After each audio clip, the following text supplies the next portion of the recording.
Bienvenue dans notre émission Un jour, une commune. Alors vous savez que cette émission consiste à aller un peu partout dans le Tarn et d'aller faire découvrir les villages et puis les villes du Tarn que vous connaissez des fois ou que vous croyez connaître. Et bien aujourd'hui on a choisi de venir à Saint-Juéry. Alors Saint-Juéry c'est pas très loin en fait d'Albi. Mais c'est quand même très différent. Et vous allez le voir, alors on est sur la place, sur le marché exactement, un endroit important. Puis sur le jeudi en plus où il y a effectivement énormément de monde, on aura l'occasion d'ailleurs d'aller à l'intérieur du marché et de pouvoir poser des questions aux commerçants et peut-être aux passants également. Alors avec moi, pour nous guider sur cette découverte de Saint-Juéry, eh bien j'ai David Donez, le maire de Saint-Juéry. Et puis son adjoint également. Alors vous allez me reprendre sur votre nom, hein, Didier, donc Buenorgio. Giorno. D'accord. Alors, monsieur le maire, donc on est là sur un Saint-Juéry, 4 ans et demi, vous m'avez dit, de mandat. C'est ça. Alors qu'est-ce qui vous a poussé à finalement candidater? J'ai choisi de m'engager parce qu'à une époque aujourd'hui où les gens ne s'engagent pas beaucoup, je trouvais essentiel, étant père de famille et puis sapeur-pompier de métier depuis plus de 30 ans, de faire mon devoir citoyennement en prenant la richesse de nos diversités, loin des idées partisanes, tout en les incluant et en acceptant aussi de faire vivre la démocratie participative avec des conseils de quartier, un conseil des aînés, un conseil municipal jeune. Et on a mis tous ces outils de démocratie en place pour établir un programme municipal ensemble. Donc c'est dans cet esprit que je me suis lancé et aujourd'hui on en est très satisfait. Alors, on va essayer un peu de découvrir Saint-Juéry. D'abord, Saint-Juéry, c'est, je crois, la deuxième ville en nombre d'habitants, on va dire, hein, de l'agglomération albigeoise. C'est combien de personnes à peu près? Alors Saint-Juéry, effectivement, la deuxième ville de l'agglomération albigeoise et 9e ville du département. Aujourd'hui, nous sommes environ à 6 900 habitants et d'ici 2 ans, nous devrions dépasser les 7 000 habitants. Donc plutôt en expansion, on va dire. Hein. On est actuellement effectivement en expansion. On a une croissance de logements, à peu près 300 logements qui devraient arriver d'ici les 2 ans à venir. Alors la commune a une forme un peu particulière, hein, on va dire de haricots ou je sais pas, d'arc, enfin à voir, et qui regroupe quand même d'autres agglomérations. Alors, Saint-Juéry est une ville un peu particulière au sens et atypique, riche de son identité, qui fait pratiquement 1000 hectares. Et on a le village des Avalas qui borde la vallée du Tarn, donc c'est Saint-Juéry aussi la ville, la porte d'entrée de la belle vallée du Tarn, avec un bourg, Saint-Juéry-le-Haut, et la partie du marché qui est la partie ce qu'on appelle Saint-Juéry-Bas. Voilà, donc c'est très étendu sur 1000 hectares. On est finalement de l'autre côté du Tarn, de la rivière du Tarn, on va dire, par rapport à la grande ville qui est forcément Albi. Donc des ponts, en fait.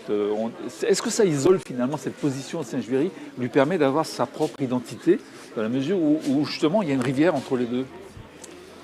Alors nous sommes plutôt dans la continuité de la ville d'Albi, si vous me permettez juste de... On est vraiment aux portes de la ville d'Albi. À la fois nous profitons du rayonnement de l'UNESCO avec la ville-centre, mais Saint-Juéry bénéficie surtout d'une identité, d'un patrimoine riche sur le plan sidérurgique et métallurgique, très fort.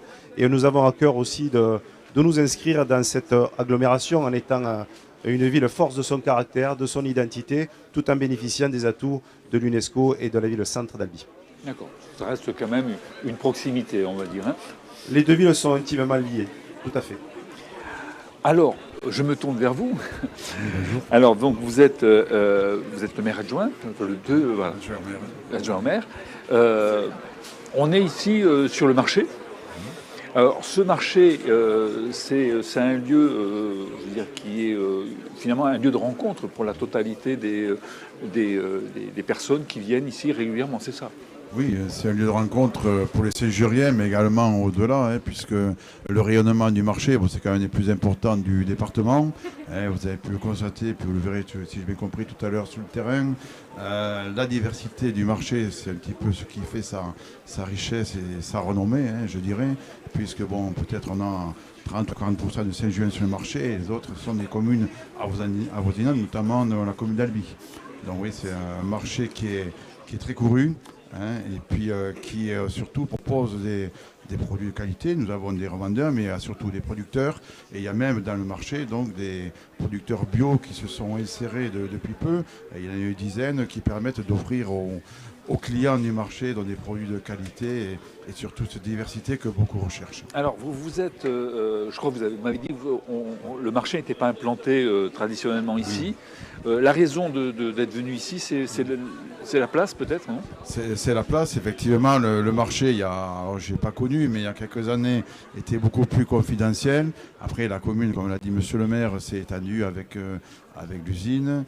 Et il a fallu donc déplacer le marché qui est arrivé il y a peut-être 50 ans maintenant sur cette place qui n'existait pas, mais qui a été liée à la construction de l'école.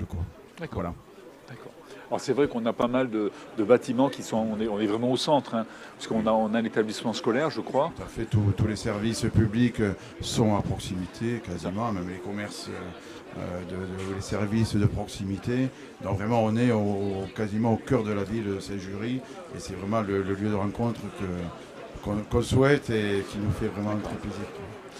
Alors, on aura l'occasion justement de découvrir un peu plus ce marché. On aura Pierre qui va aller voir les commerçants tout à l'heure. En attendant, on va commencer le premier thème. On va essayer de découvrir et de comprendre, peut-être à travers son histoire, Saint-Juéry. Alors, je vous propose d'abord qu'on regarde ce petit documentaire que nous avons fait grâce à un historien. On y reviendra, puisqu'on l'aura tout à l'heure sur le plateau. Voilà, on le regarde et on en parle avec nos historiens.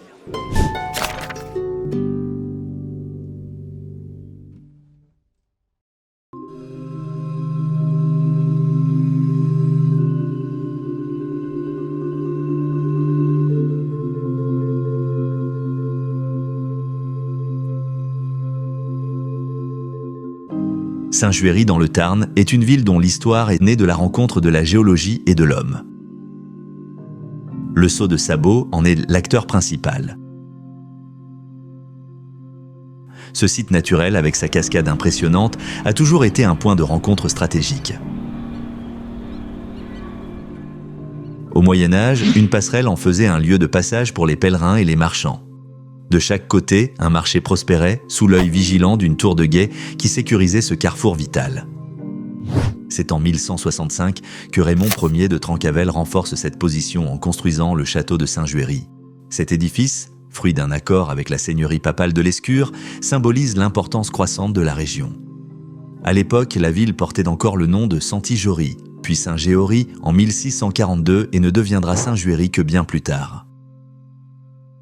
Depuis le Moyen-Âge, la force hydraulique générée par le Saut de Sabot attire de nombreuses activités économiques. Très tôt, des moulins à huile et à blé virent le jour, puis en 1642, un moulin à papier fut construit.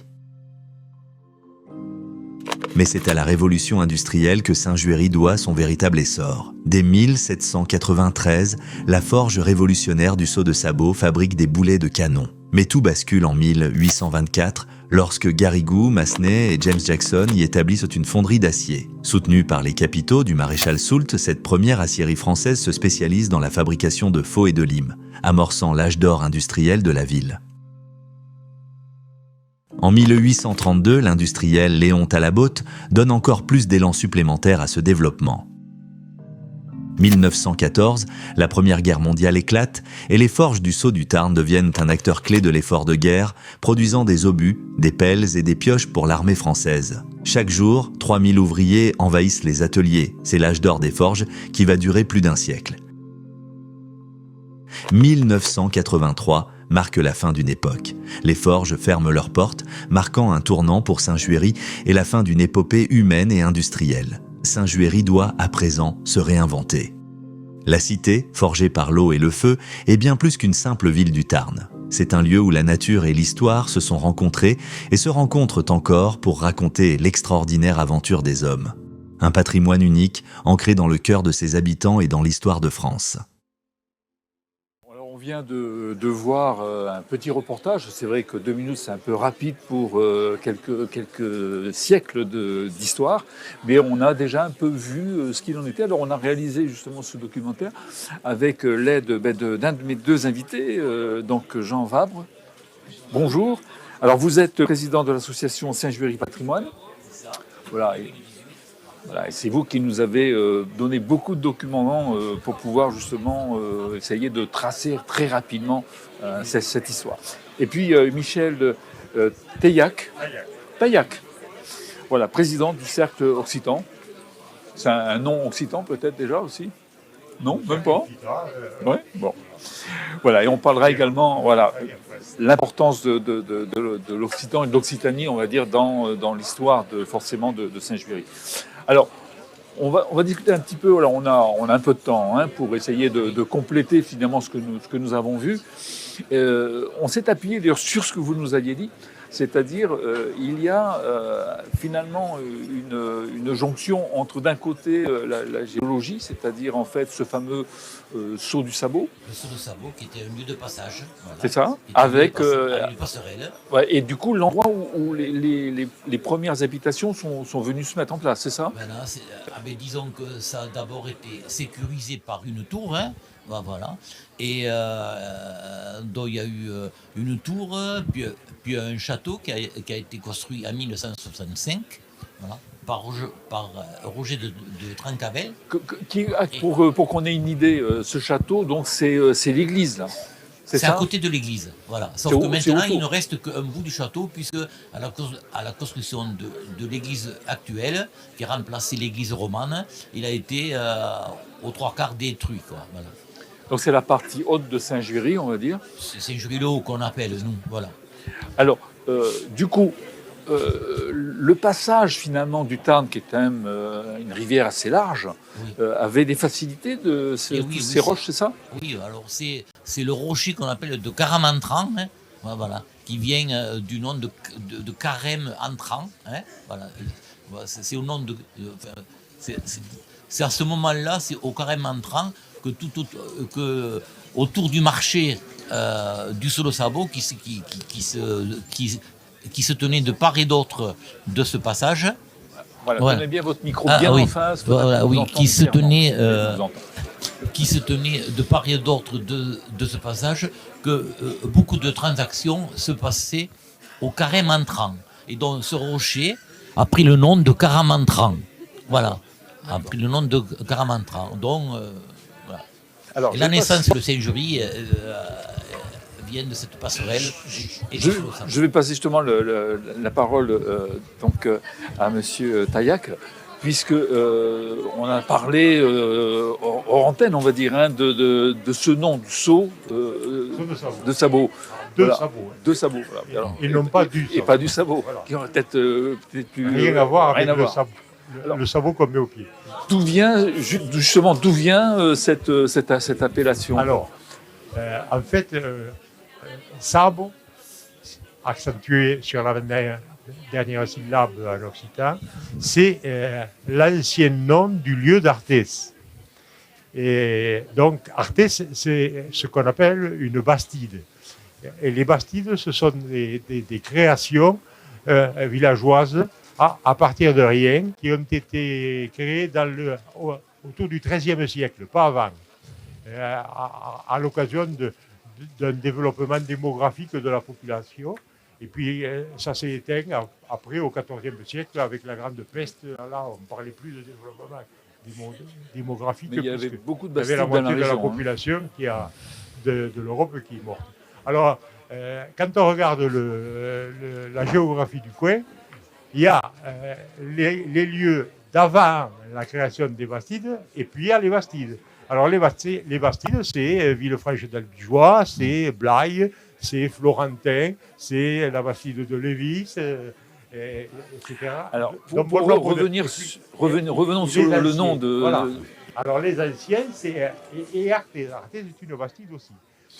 Avant, créée par le comte d'Artois. Avant Arthès, donc, il y avait Sabot, et c'était un lieu où il y avait des foires importantes.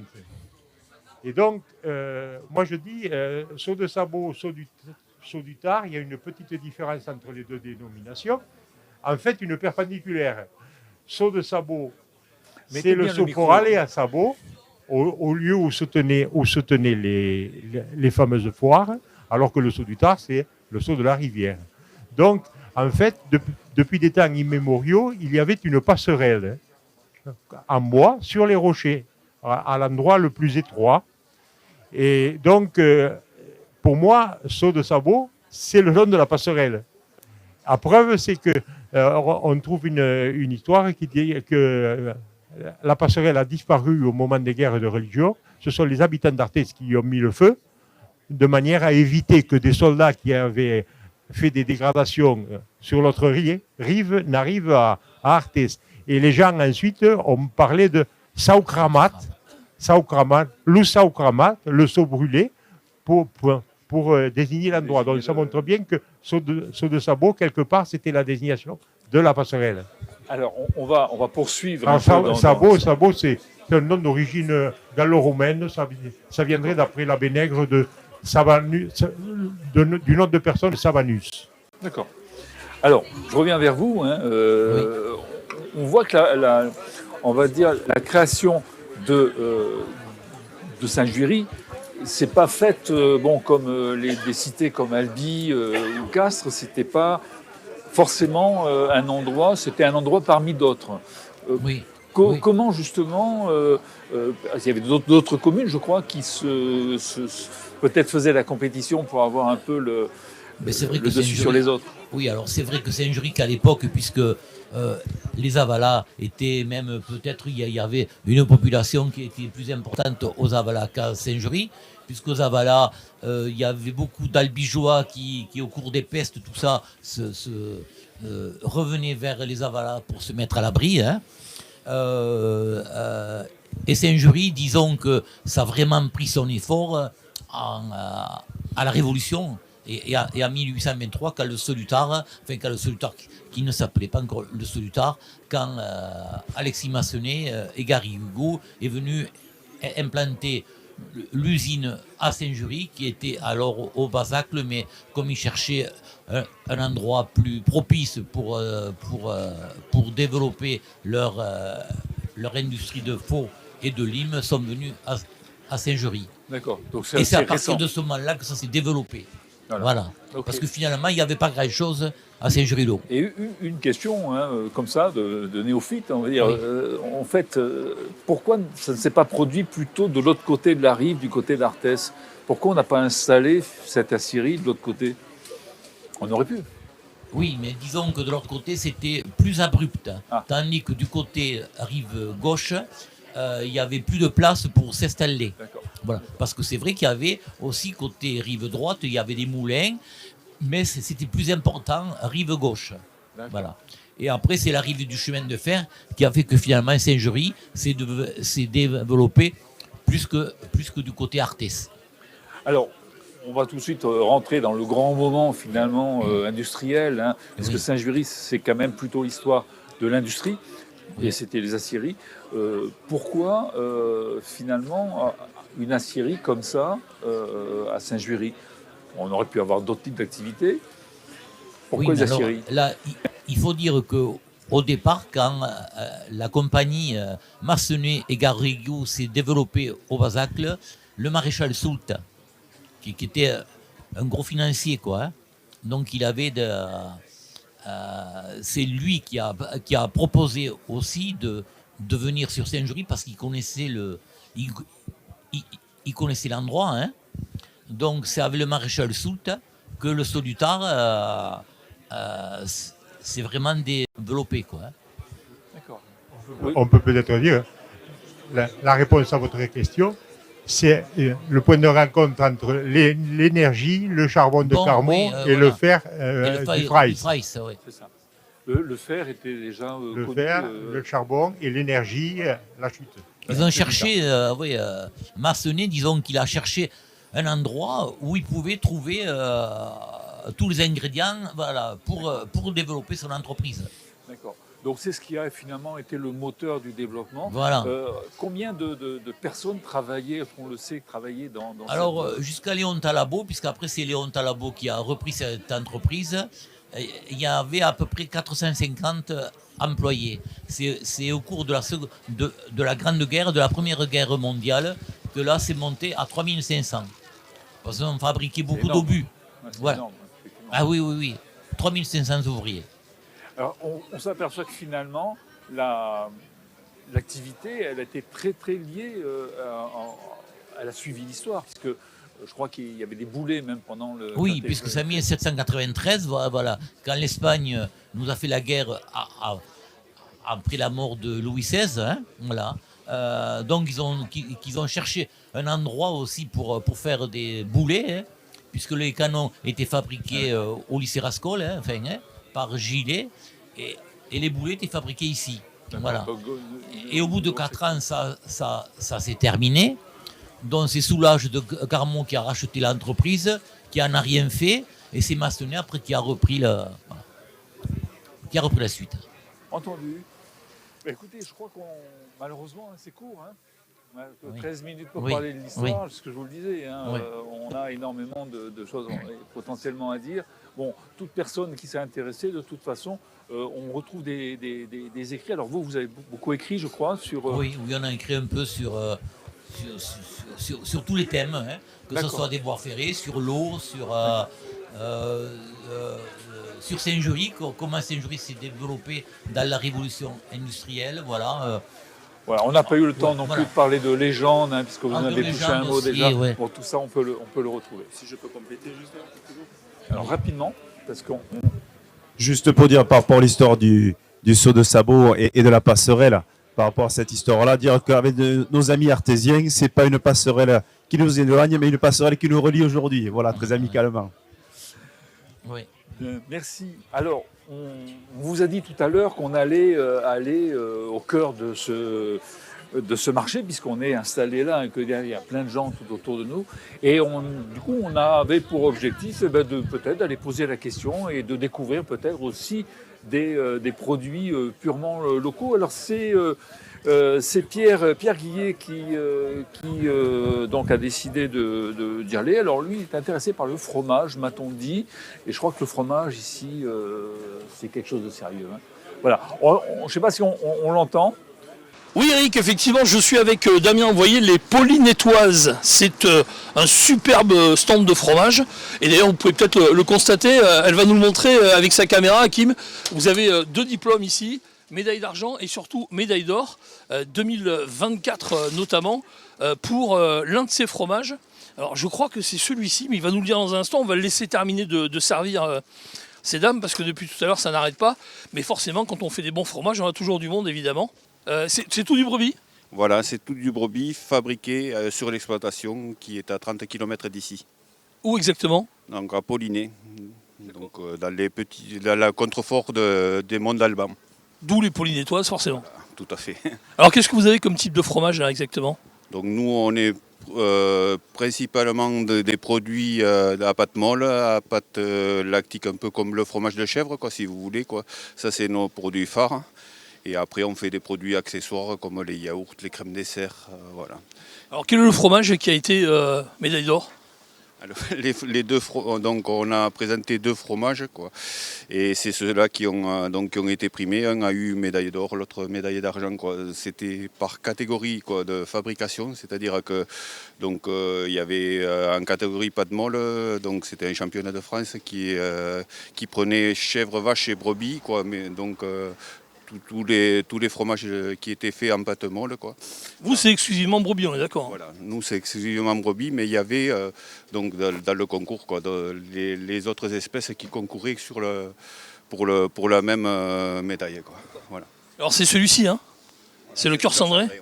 On peut juste en sortir un, Damien, c'est possible, pour le montrer rapidement à nos amis qui nous regardent, parce que c'est quand même, regardez ce beau fromage, voilà, il a été médaillé d'or récemment, hein, c'était en 2024. Hein. Voilà, oui, c'était il y a même pas un mois. Merci beaucoup Damien. Merci à vous. Belle journée à vous, merci.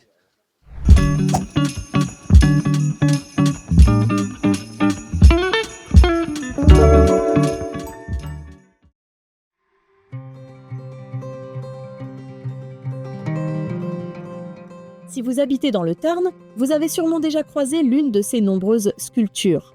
Ronds-points, places, parvis, les œuvres de Casimir Ferrer embellissent les espaces publics avec générosité. Artiste de renommée internationale, il a élu domicile à Saint-Juéry, son refuge créatif où il vit et travaille depuis de nombreuses années. Nous sommes allés le rencontrer dans son atelier. À Saint-Juéry, la culture est présente à de nombreux endroits et pour tous les âges. L'association Locapial en est un exemple emblématique. Située place Saint-Georges, sur les hauteurs de la ville, elle offre une multitude d'ateliers artistiques et créatifs. Peinture, poterie, vitrail, théâtre ou encore écriture. Les disciplines ne manqueront pas pour stimuler les quelques 700 adhérents qui la fréquentent régulièrement. Pour que cette effervescence culturelle puisse s'épanouir, des infrastructures de qualité sont essentielles. La ville de Saint-Juéry l'a bien compris en se dotant d'une médiathèque moderne, d'une salle de spectacle polyvalente et d'un centre culturel accueillant. La musique, elle aussi, occupe une place de choix grâce à l'école de musique et à la chorale La Croche-Chœur. L'Orchestre d'harmonie Saint-Éloi, fondé en 1853 dans le cadre de la Société des Hauts Fourneaux, poursuit quant à elle l'héritage musical ancré dans l'histoire locale. Dernière arrivée dans la commune, l'association Ivres d'Équilibre a ouvert une école de cirque en 2021 accueillant tous les publics, quel que soit leur âge. Porteuse de valeurs fortes, de dépassement de soi, de créativité et d'entraide, l'école aspire à faire de cet art un outil d'épanouissement au service des habitants de la commune. Un projet totalement en phase avec les valeurs de Saint-Juéry.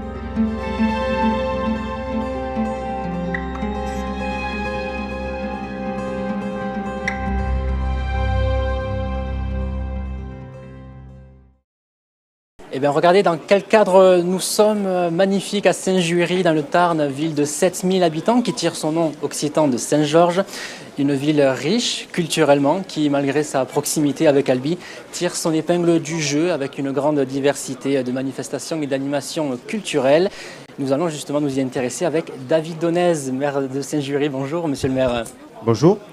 Mais également avec Jacques Lasserre, président de l'association Locapial. Bonjour. Là, qui regroupe un grand nombre de structures associatives, 24 au total. Alors, nous allons mettre en avant avec vous dans un instant le gros travail des associations saint-juériennes.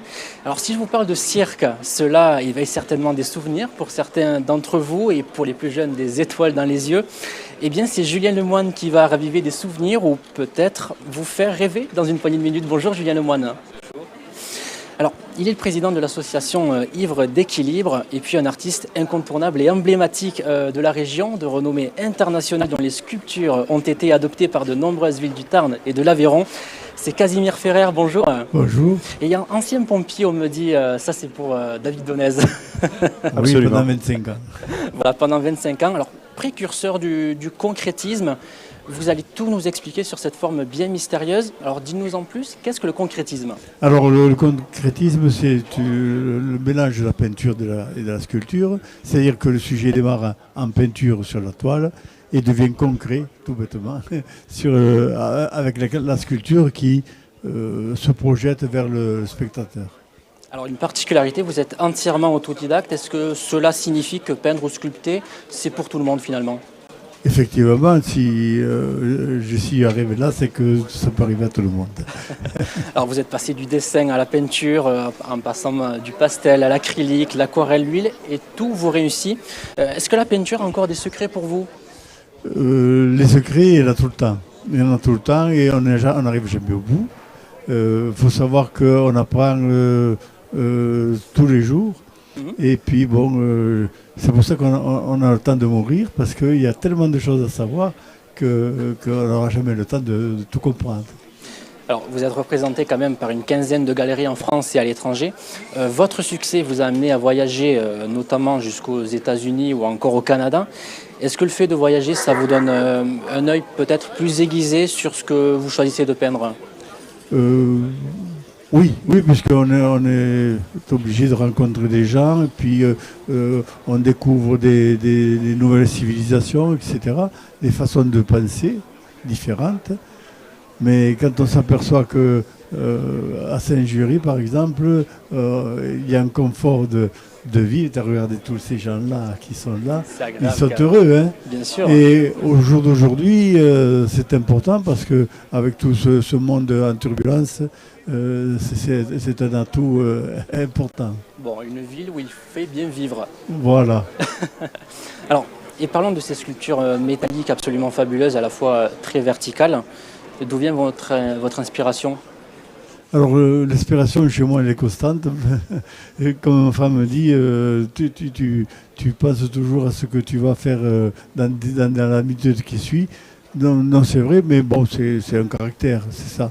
On pense, et puis il y a une gestation des œuvres qui sont depuis longtemps en tête, et puis bon, un jour ou l'autre, effectivement, on travaille dessus.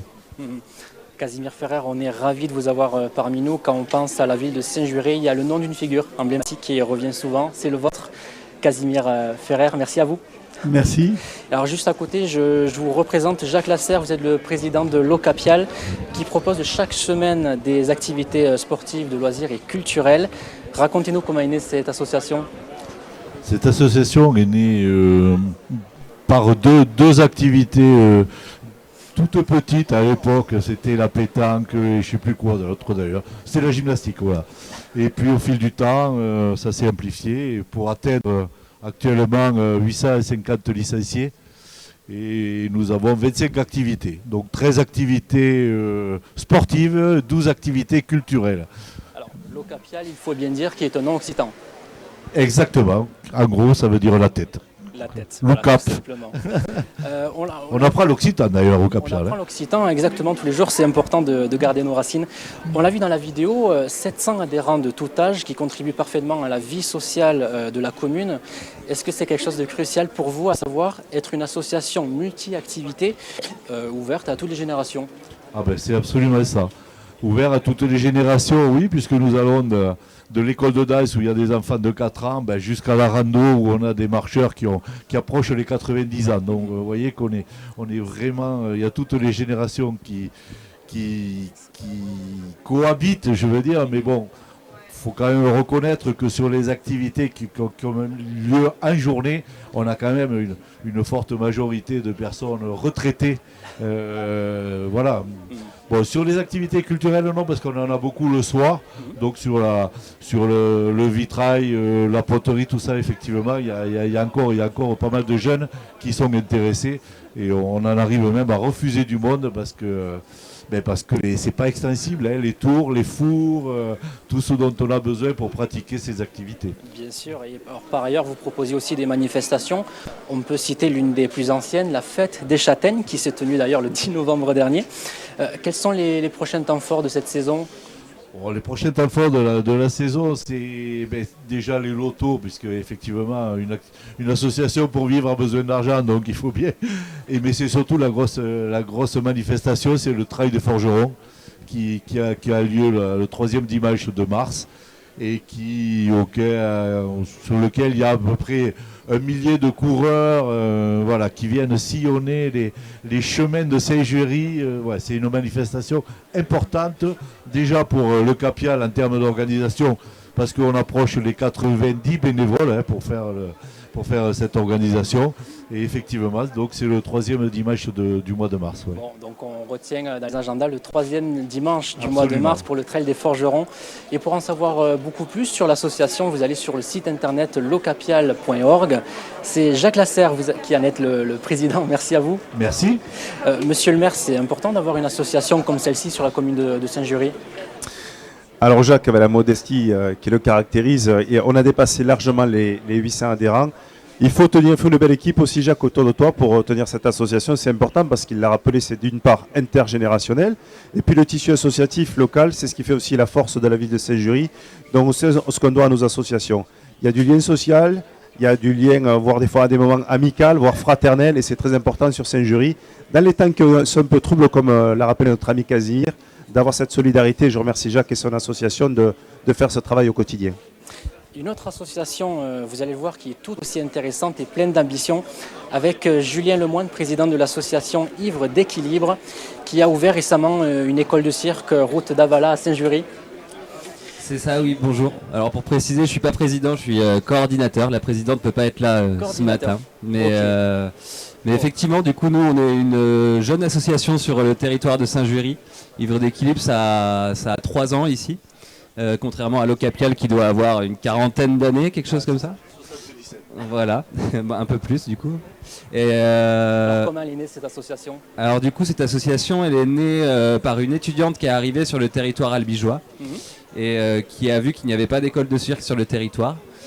Et donc moi je suis arrivé, j'avais les diplômes qu'il fallait pour pouvoir ouvrir une école de cirque et on a découvert ce lieu ici à Saint-Juéry qui s'appelle La Laiterie, qui a été déjà racheté il y a 14 ans de cela. C'était un milieu plus professionnel du spectacle vivant et ils avaient l'ambition d'accueillir une école de cirque un jour et d'ouvrir au public. Et donc nous on est arrivé, une équipe plus jeune et dynamique là-dessus avec le temps. En fait, nous on avait le temps et l'envie de trouver un lieu pour une école de cirque. Eux avaient l'envie d'accueillir, mais ils n'avaient pas le temps de faire l'école de cirque. Donc ça a été un beau partenariat. Ouais. Alors dis-nous tout, quelles sont les qualités qu'on peut demander un bon circassien ou circassienne? Un bon circassien, circassienne. Il y a une certaine rigueur à avoir. Et surtout, l'intérieur du cirque, c'est des valeurs aussi d'entraide, de cohésion, de partage et d'entraide. Et le milieu de la scène, c'est aussi un dépassement de soi pour les élèves qui viennent chez nous. On est une école de cirque amateur, on n'a pas de visée pour l'instant professionnelle non plus, mais on aimerait bien accueillir aussi du public professionnel qui puisse s'entraîner ici si possible. C'est pour ça qu'on a fait d'ailleurs le budget participatif qu'on a obtenu cette année et qu'on peut maintenant mettre en place. Et un moyen de s'exprimer, le cirque, évidemment. Évidemment. Voilà, Ivre d'équilibre, c'est aussi une compagnie qui propose différents types de spectacles ainsi qu'une déambulation, c'est ça qu'on peut retrouver régulièrement sur le territoire? Tout à fait, oui. On essaye d'être acteurs sur le territoire, justement, et donc on participe au carnaval de Saint-Juéry qui a eu lieu pour la première fois l'année dernière, et au carnaval d'Albi, mais aussi en lien avec d'autres écoles de cirque du département. On est sur d'autres carnavals à Gaillac, on a fait aussi le carnaval de l'Île-sur-Tarn, donc on se déplace pas mal sur la vallée du Tarn notamment. Et voilà. Et bien voilà, une jeune école de cirque portée par l'association Ivre d'équilibre, c'est à Saint-Juéry. Merci Julien Lemoine d'avoir été avec nous. Avec plaisir, merci. Et on continue avec Pierre Guillet pour la partie sport.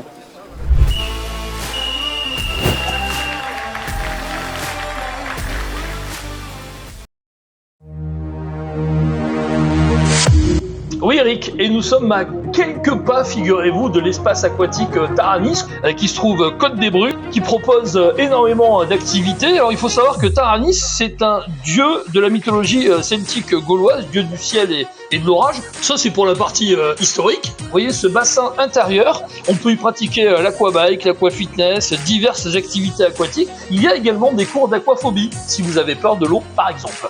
Allez, je vous emmène du côté du tennis couvert de l'Albarret, cette fois-ci. Alors il y a plusieurs cours de tennis bien sûr, mais celui-ci permet notamment, par exemple le soir, de jouer au tennis protégé des pluies éventuelles, et surtout la nuit, parce que regardez, il fait nuit. Et je vous emmène maintenant au gymnase Roger Salingro, parce que même le soir tard, lorsqu'il y a des soirées Téléthon, les sportifs sont au rendez-vous. Allez, on se presse, merci beaucoup. Regardez le monde qui s'est déplacé pour cette soirée de solidarité. C'est beau. Le complexe sportif de l'Albarret, vu d'en haut, vu de notre drone Télétarn. Regardez ces superbes images, le terrain de rugby, le terrain de foot, ce magnifique terrain synthétique qui est quasi neuf, il a quelques mois à peine, la piste d'athlétisme, le gymnase également qui permet de l'Albarret d'accueillir le basket, le volleyball ou encore le handball, le boulodrome, avec notamment cette soirée Boulton organisée par l'entente Saint-Juéry-Pétanque. C'était il y a quelques jours à l'occasion évidemment du Téléthon avec, vous le voyez, énormément de monde. Et d'ailleurs, l'entente Saint-Juéry-Pétanque sera de la partie pour cette émission sur notre plateau. Tiens, vous voyez le joli point de Thierry Bassegui, l'un des membres du bureau, et ce joli tir également. Allez, je vous emmène du côté du stade des Planques Louis Rey pour le Saint-Juéry Arthès Olympique 15. Vous l'avez compris, c'est du rugby, le sport incontournable de Saint-Juéry. L'équipe est actuellement leader de sa poule en Régional 1. Elle a accueilli cette année dans ses rangs un ancien joueur de top 14, Kevin Boulogne. Oula, je vous laisse, je sens que je vais me faire plaquer. Oh. Allez, on se retrouve effectivement pour parler sport, parce que c'est une ville très active, Saint-Juéry, de ce côté-là. C'est pas Monsieur Donès qui va me dire le contraire, Monsieur le maire. Effectivement, on a pu le constater. Alors, je suis venu lors de la soirée du Téléthon, je vous ai vu d'ailleurs, à de nombreux endroits, et à la salle Roger Salingro notamment. C'est vrai qu'il y a eu énormément de mobilisation et de solidarité pour cette soirée Téléthon, côté sport, pas seulement, mais en ce qui nous concerne en tout cas, sur Saint-Juéry. Absolument, le sport fait partie de la vie quotidienne des Saint-Juriens. On a un tissu associatif très fort, notamment au niveau sportif. Un Téléthon organisé avec Bernard Bezin, qui est représenté ici donc de l'OMEPS. Président de l'OMEPS. Président de l'OMEPS. Il aura l'occasion d'échanger tout à l'heure sur ce sujet. Mais c'est vrai effectivement qu'on a vraiment une mobilisation générale et le sport est devenu plus que culturel sur la ville. Il est indispensable. Alors vous êtes vous-même très sportif? Bah si, quand même, un petit peu. Quand on est pompier, déjà, on est obligé. Le coup de la planche, ça existe toujours, vous le faites ou pas? Alors la planche chez nous n'existe plus, elle existe encore chez Sapeurs-Pompiers de Paris ou le bataillon de marine-pompiers de Marseille, mais pour ceux qui le souhaitent encore on peut le faire. Il y a 50 ans, je la fais encore. Vous y arrivez? Bien sûr, il faut se tenir en forme, c'est important. Bon, on viendra filmer ça. On va parler effectivement avec Bernard Bezin, puisqu'on parlait de l'OMEPS, il en est le président. Bonjour Bernard Bezin. Bonjour. Merci d'être avec nous. Alors, vous regroupez pas loin de 14 associations, si je ne me trompe pas, peut-être un peu plus maintenant. 18. 18, voilà, 18 maintenant, effectivement. Vous inquiétez pas, on vous entend très bien. L'OMEPS, expliquez-nous rapidement le rôle de l'OMEPS. L'OMEPS, c'est un office municipal d'éducation physique et sportive. On est rattaché à la mairie, on travaille d'ailleurs beaucoup avec la mairie. Et nous sommes 18 associations en 2024, alors que nous étions 6 associations en 1988. 16e mandat, je crois. 16e, c'est ça, oui. Ça fait un moment quand même que vous êtes là. Et 35 ans je suis rentré à l'OMEPS à la création, quoi, en 88. En 88. Alors peut-être que Michel Fréjaviz, qui est avec nous également, qui nous fait ce plaisir, qui est un peu, on va dire, le monsieur histoire du sport saint-juérien notamment. C'est comme ça que je peux vous présenter, Michel? Oui, surtout quand on parle des jeunes gens, il faut parler comme ça, oui. Bon, qu'est-ce que vous pouvez nous dire sur le sport saint-juérien? Alors je sais que par exemple il y a beaucoup d'infos, avec notamment Benjamin Thomas, dont le club cycliste peut être fier, puisque c'est l'un des premiers Tarnais médaillés d'or aux Jeux Olympiques de Paris 2024. Il avait fait une 4e place de mémoire au Japon, quelques années auparavant, toujours aux Jeux Olympiques.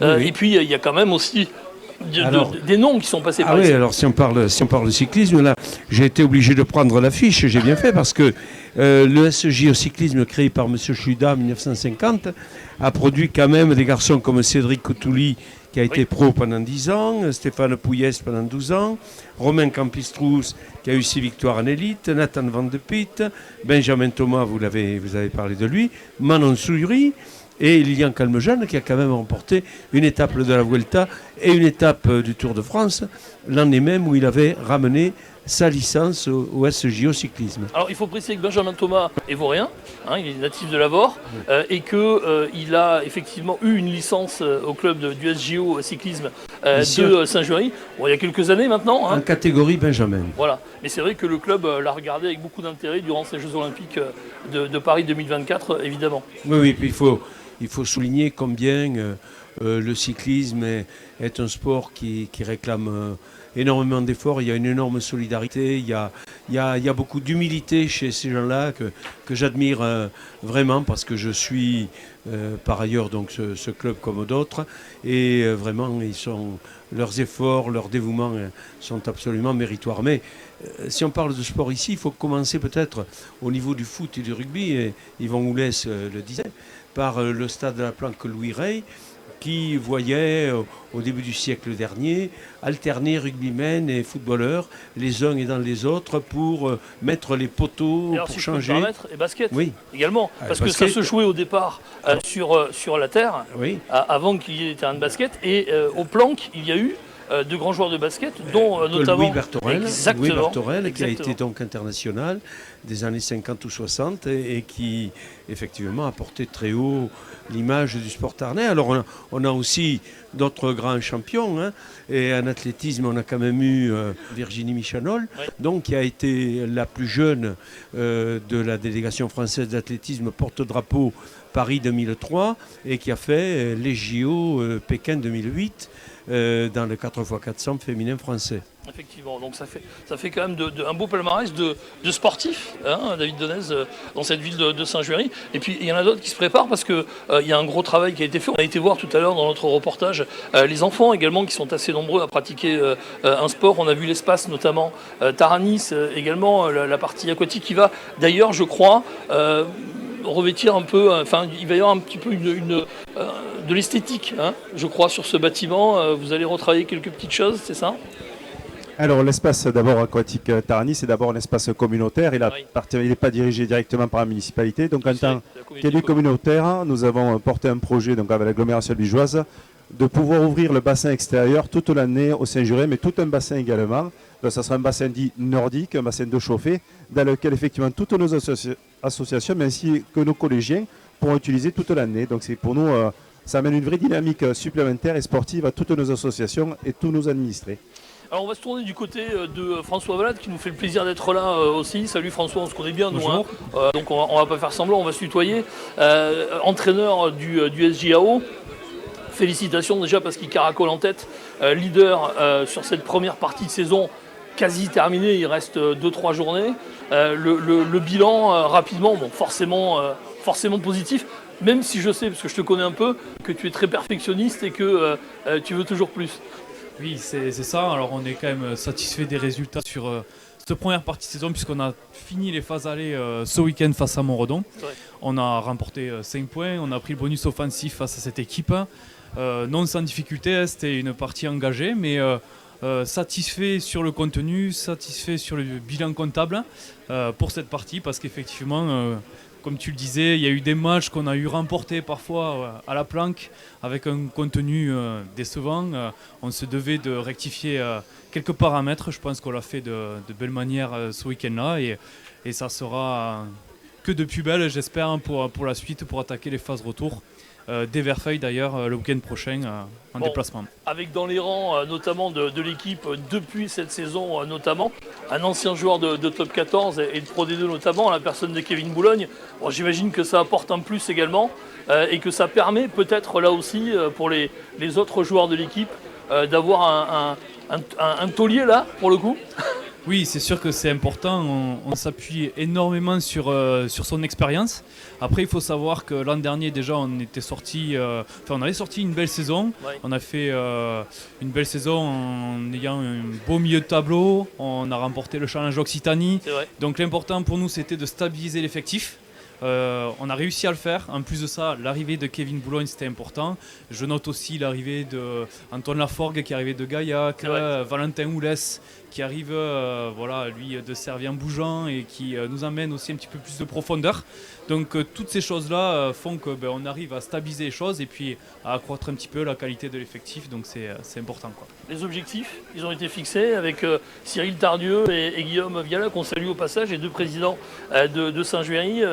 Bon, j'imagine que les phases finales, évidemment, c'est l'objectif et c'est plus que bien parti.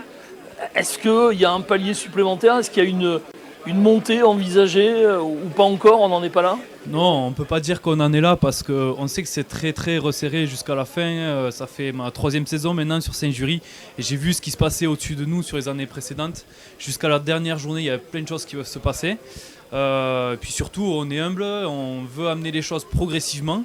On a voulu à tout prix assurer le maintien sur la première saison, faire un beau milieu de tableau sur la deuxième. Là, la suite logique, c'est d'avoir la qualification, de proposer des phases finales à Saint-Jury, ça serait formidable. Après voilà, en avançant dans la saison, si on voit qu'on peut aller plus loin, on va pas faire les fines bouches, on va essayer d'y aller. Mais voilà, ça c'est l'important. Et après, l'aspect primordial de ce club, c'est l'état d'esprit. Ouais. L'état d'esprit, c'est de faire comprendre notamment aux nouveaux joueurs qu'on ne défend pas un logo, mais qu'on défend une ville, une histoire, un passé. Et d'ailleurs, ça a été la première mission, c'est ce qu'on a fait avec Monsieur le maire d'entrée, c'est de convier tous les joueurs. On était une 60aine de joueurs en tout début de saison à aller visiter le musée du Sceau du Tarn. Donc ça a été une belle opération. Ça a sensibilisé tous les joueurs, tout le staff sur le passé industriel de la ville et le lien fort qui existe entre le passé de la ville et ce club. Voilà. Magnifique. Merci beaucoup François. Avec rapidement, plaisir. Les boucliers de terroir, Ça fait partie des objectifs aussi. Ah oui, ça se joue, c'est sympa, surtout quand c'est en plus de ça au stade Pierre Fabre, ce qui est encore très probable cette année. C'est un stade mythique et c'est toujours sympa pour des joueurs de rugby amateurs. Hein. C'est pas péjoratif le mot amateur évidemment, mais de pouvoir se retrouver sur un terrain comme ça de top 14. Les conditions sont exceptionnelles, mais peu importe où se joueront ces finales, nous ça sera à 100%. Quoi. Voilà. Ouais, on en est certain. Voilà. Merci François. Et je voulais faire un petit clin d'œil quand même très vite, parce qu'on me presse un peu, on me dit qu'il faut y aller. Je sais que suite à ton petit problème de fracture plancher orbital, hein, c'était lors d'un match de rugby, on s'en souvient, pour ceux qui en tout cas te suivent depuis un petit moment, et c'est mon cas, et tu as mis un petit coup de canif dans le contrat, tu es parti au football du côté de Rikista dans l'Aveyron, et oui. il paraît que tu es très bon et que tu as un super pied gauche. Ouais, je sais pas si on peut dire ça, en tout cas j'ai pris beaucoup de plaisir à aller jouer là-bas avec les cousins de ma compagne, et c'est pour ça que j'étais allé à Rikista à l'époque. Okay. Bon. Et puis non, c'était super, un club de foot où l'ambiance ressemble un petit peu à celle du rugby, c'est pour ça que j'étais allé là-bas aussi. Bon, ouais. Super. Il vous a fait une petite infidélité, mais il est revenu, monsieur le maire, hein, vous avez vu, hein. Pas de souci. Il est très engagé pour la ville, c'est ce qu'on lui doit, merci. Merci beaucoup François d'avoir été avec nous. On va passer le micro à Hugo Requea, qui est le président de l'entente Saint-Juéry-Pétanque. Merci beaucoup Hugo d'être là. On se connaît aussi, on a eu l'occasion déjà de travailler ensemble, si je puis dire, puisque TV Tarn était là pour le festival à pétanque, un superbe rendez-vous national d'ailleurs, dont là aussi je crois pouvoir dire que David Donez est assez fier, puisqu'il était présent, vous étiez présent durant toute la semaine où ça s'est déroulé. C'est un beau rendez-vous, ce rendez-vous du festival à pétanque. Alors, ce rendez-vous, ça devient un rendez-vous incontournable des amateurs et des professionnels de la pétanque, puisque Hugo en parlera mieux que moi, mais c'est vrai que la pétanque, localement, c'était déjà quelque chose de fort. Et aujourd'hui, on a pris une dimension différente, supplémentaire, notamment au niveau féminin. Je vais laisser développer sur ce côté-là. Et on en est très fiers. Et puis, je tenais à remercier l'ensemble des bénévoles qui constituent autour d'Hugo un travail remarquable pour que ce festival de pétanque puisse se produire. Ouais, parce qu'ils sont très nombreux. Alors Hugo, c'est vrai que, avant de parler de tout ça, j'aimerais juste qu'on revienne rapidement sur la soirée Téléthon. Vous avez appelé la soirée Bouleton. Chez vous, oui. Où j'ai eu l'occasion de venir aussi, parce que je suis resté très tard ce soir-là sur Saint-Juéry. Je me suis régalé, moi, hein. Je suis resté jusqu'à 1h du matin. Oui, et j'ai vu qu'il y avait énormément d'équipes engagées. Donc la réponse a été là pour cette soirée Bouleton. Effectivement, oui, on a été agréablement surpris de cette participation au niveau du Bouleton. On avait une quarantaine d'équipes. Ce qui nous a permis de reverser une petite somme d'argent à l'OMEPS qui va aller directement au Téléthon. Ouais. On peut connaître la petite somme d'argent ou pas du tout? Oui, c'était 1050 €. C'est très bien, donc voilà, belle participation et belle cagnotte pour le Téléthon. Oui. Magnifique. Et belle soirée aussi. Alors les événements à venir, dans un avenir proche et un peu plus lointain. Donc lointain, c'est le festival évidemment au mois d'août. Oui, alors proche c'est au mois de janvier. Là, on va faire un master vétéran sur 5 journées, voilà, où on attend à peu près, je dirais, 300-400 joueurs, à peu près. Alors Michel Fréjavis voudrait intervenir, peut-être on va lui passer le... Attendez, si je peux me permettre, monsieur le maire, voilà. Voilà, c'est pour ne pas passer sous silence d'autres sports. Oui. Et notamment, nous avons eu une jeune fille en roller qui a participé au championnat d'Europe. Et nous avons également un club florissant, Esprit Blocks, qui a eu quand même une qualifiée olympique, Maïva Amadouche, en 2021 à Tokyo, et qui a eu plusieurs titres nationaux, européens et mondiaux. Et pour revenir à Maïva Amadouche, 7 fois championne du monde d'IBF tout de même. Voilà, un titre de champion. Moi je croyais que vous vouliez me parler de la pétanque, mais j'y serais revenu après, Michel. Vous inquiétez pas. Voilà, mais j'avais trop peur, comme vous aviez parlé tout à l'heure du fait qu'il fallait faire vite. Voilà, je vais repasser, tiens, le cochonnet, je repasse le cochonnet. Alors, on va Hugo. Pour redonner le micro à monsieur le maire. Hugo a déjà un micro. Donc Hugo, on parlait de ces rendez-vous, avec notamment le festival à pétanque qui va arriver aussi le festival à pétanque au mois d'août l'an prochain, c'est du 20 au 25, ou 21 au 25. Ce sera 5 jours de pétanque, dont 4 concours nationaux, un concours régional, donc un national vétéran. On fera le deuxième national jeune, qui porte à cœur à la Fédé, et 2 nationaux féminins, une doublette et une triplette, avec un plateau exceptionnel, comme cette année, je l'espère.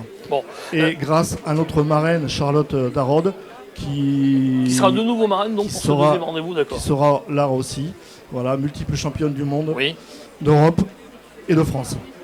Voilà. Et Et on pourra compter sur nos bénévoles, une cinquantaine de bénévoles chaque jour. Voilà, qu'on salue. Et puis je voudrais passer un bonjour particulier aussi à Thierry Bassegui, Voilà. qui est toujours à tes côtés, Mon ami, former un peu un mon binôme. mon ami Thierry qui Voilà. a mis en place, qui est en contact permanent avec toutes ces grandes joueuses et qui a mis en place ces nationaux féminins. Donc un grand merci à lui. Oui. Bon, j'aurais adoré rester avec vous tous parce qu'on est bien là au final. On parle de sport dans une ville active de ce côté-là et pas seulement d'ailleurs. Merci Monsieur Donès de nous avoir donné l'occasion déjà de venir chez vous et puis de pouvoir parler de tous ces sports et malheureusement pas suffisamment Michel Fréjabi, j'ai bien compris. Pardon, mais c'est vrai que bon voilà, on aurait aimé, mais on est un peu pris par le temps. Vous voyez cette jeune fille là-bas qui me fait signe, elle me dit faut y aller. Ben, on y va alors du coup. Merci à vous tous en tout cas, merci Hugo Reca, merci François Vallat, merci également à Michel Fréjabiz, merci à Bernard Bezin, président de l'OMEPS, et Monsieur le maire va rester de toute façon avec nous jusqu'à la fin de l'émission, David Donez. Quant à moi, je vous retrouve un petit peu plus tard, certainement sur les marchés, pour aller vous faire découvrir encore de jolis produits du terroir. Salut, à tout à l'heure. Merci. Ok, alors écoutez, regardez, je suis juste en face du podium avec, bonjour monsieur, quel est votre prénom? Jonathan. Jonathan, ok. Alors qu'est-ce que vous vendez de bon ici? En fait, moi, je suis éleveur et producteur de truites au-dessus de Brassac. Donc, je élève des truites en eau vive, donc de l'œuf jusqu'à la commercialisation, et je viens sur le marché de Saint-Jury depuis 6 ans. Ok. Alors, vous pouvez nous présenter un petit peu les différents types de produits? Okay. Donc, en fait, à la base, éleveur, donc je produis des truites. Des truites à peu près, donc la truite portion, entre 200 et 250 grammes. Là, on les met sous vide, on fait tout la veille pour le lendemain pour le marché de Saint-Jury. Voilà. Ensuite, on fait aussi de la truite fumée. Donc la truite fumée, c'est avec des gros poissons, des grosses truites, où on lève les filets, on les met au sel, et ensuite on les met au fumage pendant 12 heures. On les tranche, d'abord il faut les désarrêter avec une pince à épiler, de façon qu'il n'y a plus d'arête. On les tranche, et ensuite on les met sous vide, et donc en termes de conservation, on peut les garder 15 jours. Voilà, donc ça c'est pour la truite fumée. Je peux vous faire une petite confidence, j'ai goûté un petit bout de saumon, c'est vraiment excellent. De la truite, pardon, de la truite, je tiens à vous le dire. La truite et le saumon, mais la truite est là en eau douce, le saumon est à la mer, voilà. Ensuite, on élabore autre chose, donc avec pareil des filets frais qu'on fait de filets gravlax. Donc le gravlax, ça vient un peu des pays de l'Est. Donc là, c'est cuit par le sel, le sucre et les épices. Donc ça reste un produit cru qu'on mange directement comme ça, voilà.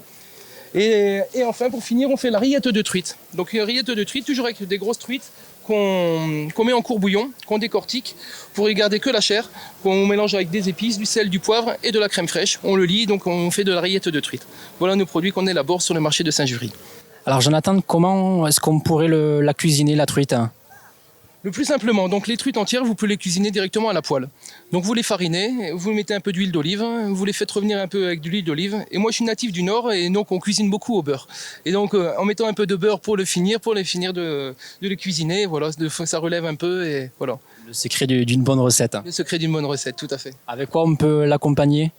Tout simplement un petit riz pilaf ou quelques pommes de terre bouillies comme il y en a qui mangent. Mais sinon, tout simplement avec du riz, ça va très bien. Bon, super. Merci en tout cas pour vos conseils, Jonathan.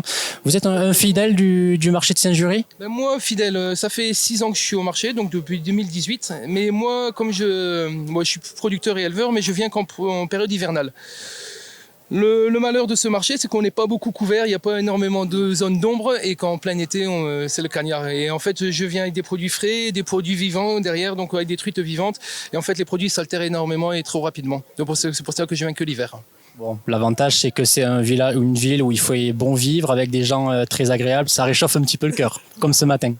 C'est très très convivial et après très disparate au niveau des personnes, très cosmopolite. Donc c'est ça qui est bien et qui fait le charme du marché de Saint-Jury.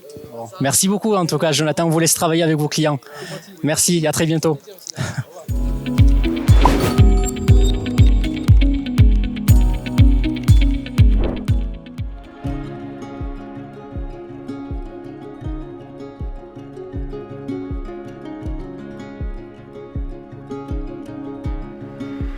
« 1983, la fermeture définitive des aciéries du Sceau du Tarn sonne la fin de plus d'un siècle de prospérité. La vie économique de Saint-Juéry en est durement touchée. Chômage et fermeture d'entreprises marquent cette fin du XXe siècle. En témoignent les nombreuses friches industrielles qui jalonnent la ville. Mais les Saint-Juériens ne baissent pas les bras. La résilience est dans l'ADN de cette population fière de ses origines ouvrières. Le travail du fer ne s'oublie pas. Aujourd'hui, les forges du Tarn, héritières des aciéries, continuent la tradition en fabriquant de nombreuses pièces pour le monde agricole. Une autre entreprise, À Tout Faire, a su faire preuve d'innovation dans ce secteur industriel que l'on croyait voué à disparaître. Fournissant une large gamme de produits métallurgiques aux particuliers et aux professionnels, elle a anticipé les enjeux environnementaux en se spécialisant dans le recyclage des métaux dès 1995. Ce savoir-faire local et cet esprit d'innovation a aujourd'hui convaincu une société internationale, l'entreprise Dedienne Aerospace, de venir s'installer dans la commune, introduisant la ville dans l'industrie exigeante des avionneurs. Mais l'économie de Saint-Juéry ne se limite pas à l'industrie. Le commerce de proximité y tient une place importante, avec une trentaine de boutiques, artisans et services qui dynamisent le centre-ville.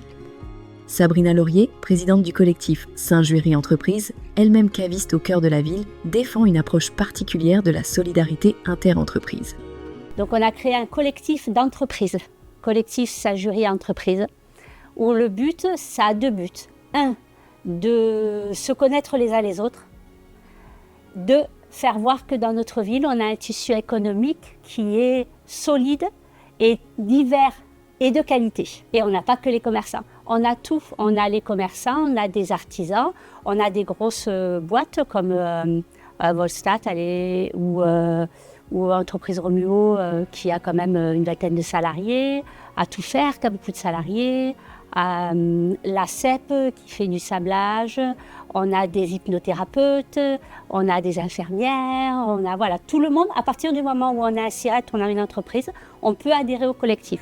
Saint-Juéry, petite par sa taille mais ambitieuse par sa vision, prouve qu'il est possible de concilier modernité et respect du passé. Grâce à une économie diversifiée et tournée vers l'avenir, cette commune est aujourd'hui un modèle de résilience et d'adaptation dans le Tarn.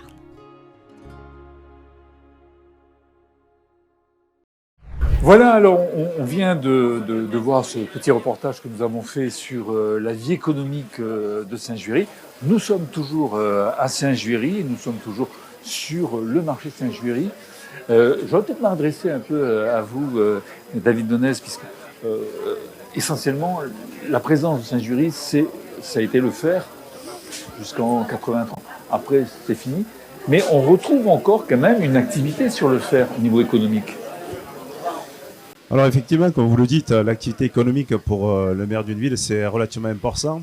Elle passe par l'unité de ses commerçants, de ses artisans, de ses entreprises et aussi la compétence est aussi communautaire. Il faut aussi travailler sur le communautaire pour développer notre secteur, notre ville, mais aussi toute une partie du canton qui est importante puisque, je l'ai rappelé tout à l'heure, Saint-Juéry est à l'entrée de la vallée du Tarn, enclavé entre Albi et la route de Millau. Il est important qu'on puisse avoir des relais au niveau communautaire.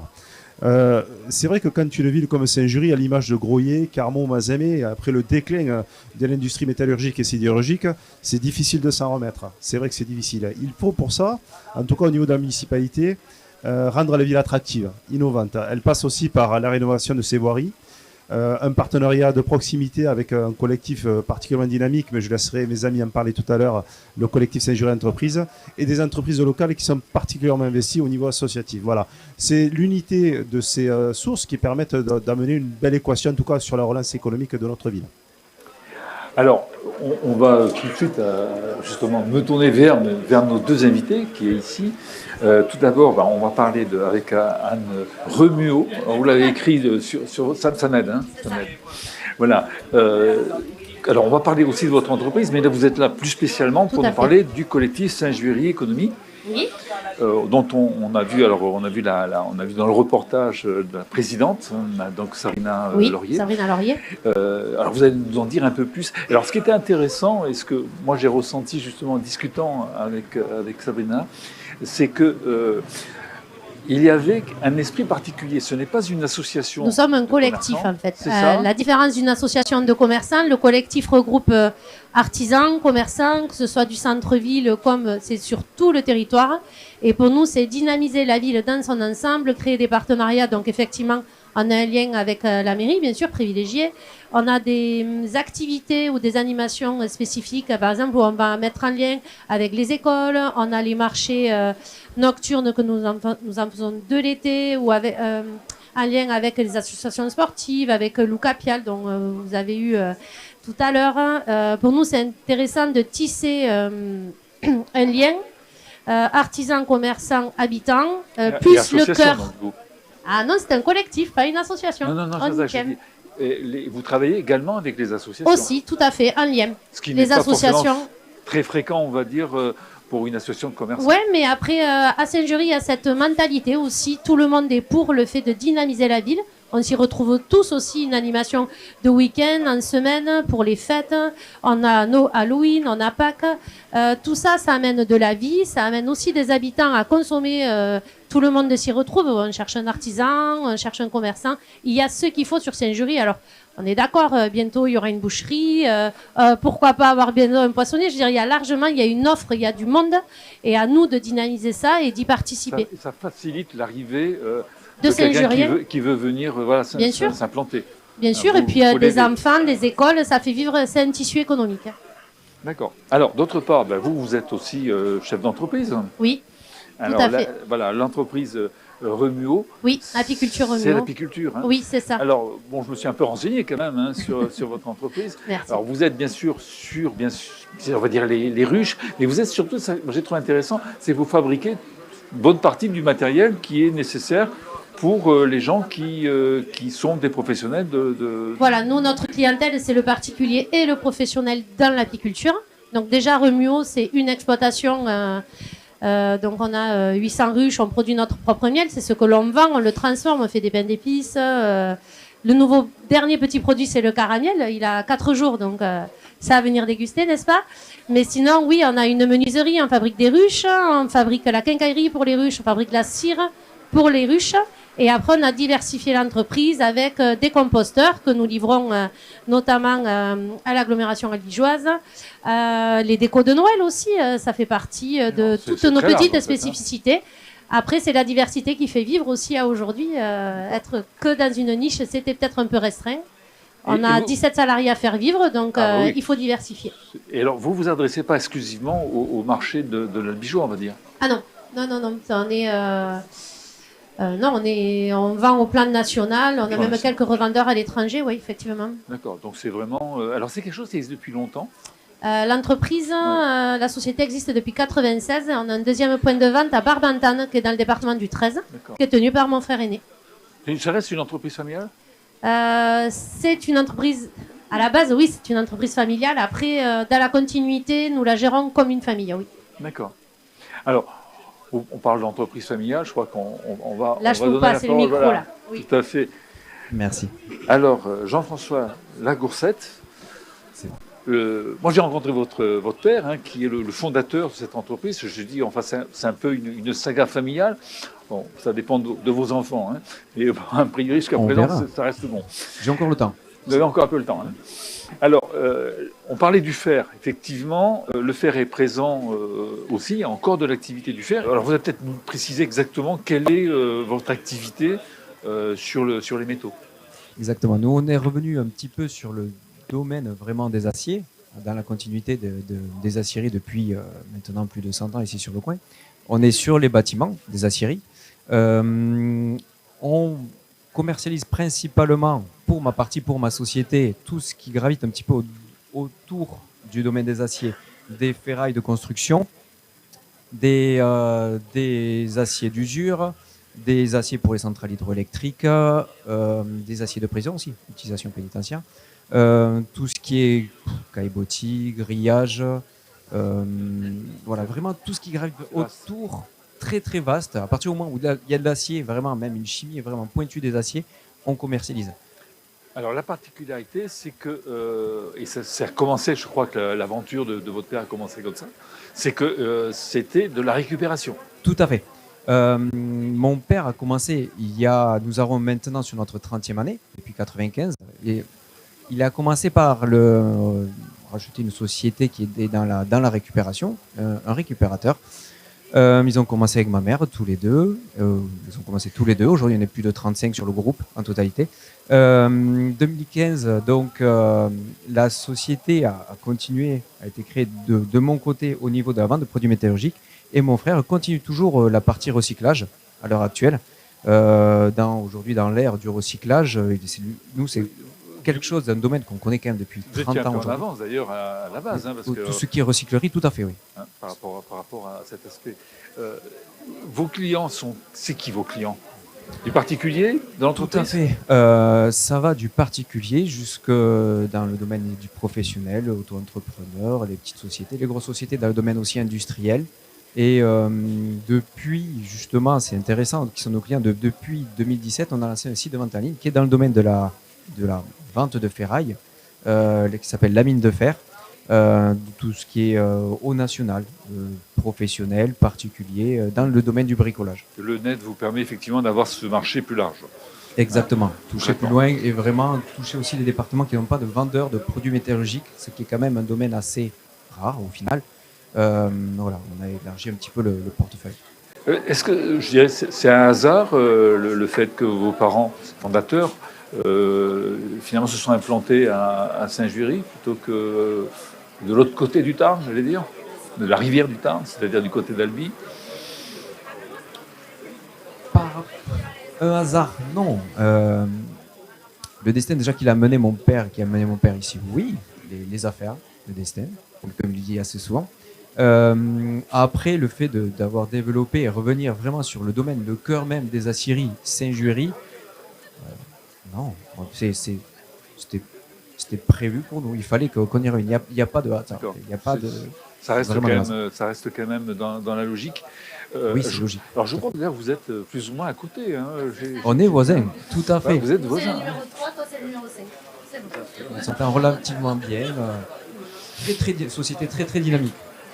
Alors ça vient aussi du fait, et là je vais peut-être me retourner vers vous, monsieur le maire, par rapport à ces friches, on parle beaucoup, il y a une grosse activité, elle est moindre, on a énormément de bâtiments, et d'ailleurs je crois qu'ils sont installés justement dans ces anciens bâtiments. C'est le cas, et on va parler de la nouvelle entreprise qui est arrivée depuis peu et qui a profité. Est-ce que ça, c'est finalement, on dit souvent, c'est plutôt un handicap? Là, on a plutôt l'impression que c'est plutôt positif d'avoir tout ce terrain industriel. Alors, vu le résultat, on peut dire que c'est positif, mais on part de loin quand même, il faut aussi se le dire. Si on en est là aujourd'hui, c'est par la force de caractère d'entrepreneurs qui ont pu maintenir aussi sur ces sites une activité entrepreneuriale, c'était très important. Alors effectivement, on a aussi, après l'arrêt de Flow Control Technology, on a eu la reprise de ce bâtiment par Dedian Aerospace, qui va être une des plus grosses entreprises de l'agglomération albigeoise. Donc c'est pour nous très important et très significatif sur le retour de l'emploi local, puisqu'il va y avoir 70 embauches directes dès l'année prochaine, et puis ça devrait évoluer jusqu'à au moins 150 emplois d'ici 3 ans. Ce qui veut dire que pour le tissu associatif, le tissu entrepreneurial et artisanal qui est déjà en place, ça va renforcer des liens, ça va amener aussi pour l'économie locale une force, c'est quand même important. Et ça va permettre, enfin, en tout cas je l'espère, on l'a vu sur la couleur de ces bâtiments, je crois que vous l'avez pris dans votre reportage, amener une touche de lumière, je le dis, dans ces villes qui quand même partent de loin. Parce que certes les friches c'est un avantage aujourd'hui, mais quand on le regarde, il faut les rendre attrayantes, attractives, vraiment innovantes, et c'est pas si facile que ça pour un élu local. Alors, on imagine qu'effectivement une friche, en plus des friches industrielles, il y a peut-être aussi des problèmes de contamination des sols, des choses comme ça, qui rendent peut-être plus difficile le fait de se réapproprier ces zones. Effectivement, quand on part sur des sites qui ont été largement utilisés de manière industrielle, mais bon, aujourd'hui tout est normé, et quand la reprise est faite, c'est que les sols ont été dépollués, l'Adréal, l'État, tout le monde est autour de la table et ça se passe très bien. Donc il y a encore de quoi faire sur Saint-Juéry, et on fera tout pour rendre notre ville encore plus attractive. Alors je reviens vers vous, vers le collectif. Hein. Alors ce collectif, il existe depuis un petit moment quand même déjà. Oui, c'est la 11e année. Bon, c'est la 11e année, oui. 11e année. C'est quelque chose effectivement de particulier. Il y a une continuité un peu dans l'esprit, un peu de, je vais dire, on sent qu'il y a un esprit de solidarité ici. C'est ça. C'est particulier quand même d'avoir créé ce collectif aussi large et très solidaire. Alors c'est la volonté des... En fait, le collectif a démarré de quelques commerçants de la rue Germaine Teki pour faire une animation. C'était une braderie de tête, la première animation. Ça s'est développé. Après, il y a eu l'intégration de l'avenue Jean Jaurès, la création de l'association pour aussi pouvoir bénéficier de quelques aides extérieures pour créer un peu de publicité. Et puis petit à petit, donc elles étaient 5, je pense, au début, très honnêtement. Là, aujourd'hui, nous sommes une 60aine. Chacun aussi amène sa compétence avec sa taille d'entreprise. L'élan a vraiment été au moment du Covid, parce que certains étaient fermés, dû au Covid. Une coiffeuse, notamment, a pris l'initiative, c'est Sabrina de l'Art et la Matière, de faire quelques vidéos chez les commerçants qui étaient ouverts ou ceux qui étaient fermés.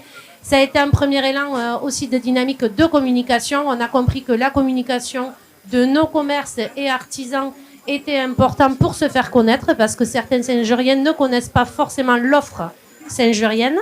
Et de là, on a continué. Là, on prévoit une animation le 24 décembre sur la journée avec la distribution de goodies à l'effigie de Saint-Jury, du collectif Saint-Jury Entreprise. Et pareil, c'est toujours en association. La distribution se fait. C'est 5 petits lutins qui passeront dans les commerces et entreprises, notamment 2 lutins du SJO Foot. Il y aura pour tout commerçant qui éventuellement peut avoir un projet, ce qu'on souhaite, sur Saint-Jury, on a une adresse, une date, un site, qu'est-ce qu'on peut donner? Alors, Saint-Jury, le collectif, oui, c'est à la cave Le Cellier, Sabrina étant la présidente. Faut s'y rendre. Après, je pense que même à la mairie, si on cherche à savoir où trouver un membre du collectif, on saura vite relayer l'information. Oui. Alors, on a parlé donc de Monsieur Lagoursette, mais Lagoursette, c'est un nom aussi, hein, c'est pas le nom de l'entreprise. Non, tout à fait, effectivement, société à tout faire. Donc c'est à tout faire. On trouve par contre sur un site, hein, on n'a aucune difficulté à aller, parce que vous disiez qu'il y a beaucoup de ventes qui se font sur le site. Oui, donc à tout faire. Donc, pour la vente de produits métallurgiques, nous avons le magasin. Les gens viennent, on développe tout ce qui est service, pliage, découpe de fer, principalement en détail. On n'est pas qu'un grossiste en ferraille. Et à tout faire, donc récupération aussi pour les gens qui ont de l'affairement, de la valorisation des déchets dans le recyclage. Pardon. Merci à tous les deux. Merci beaucoup.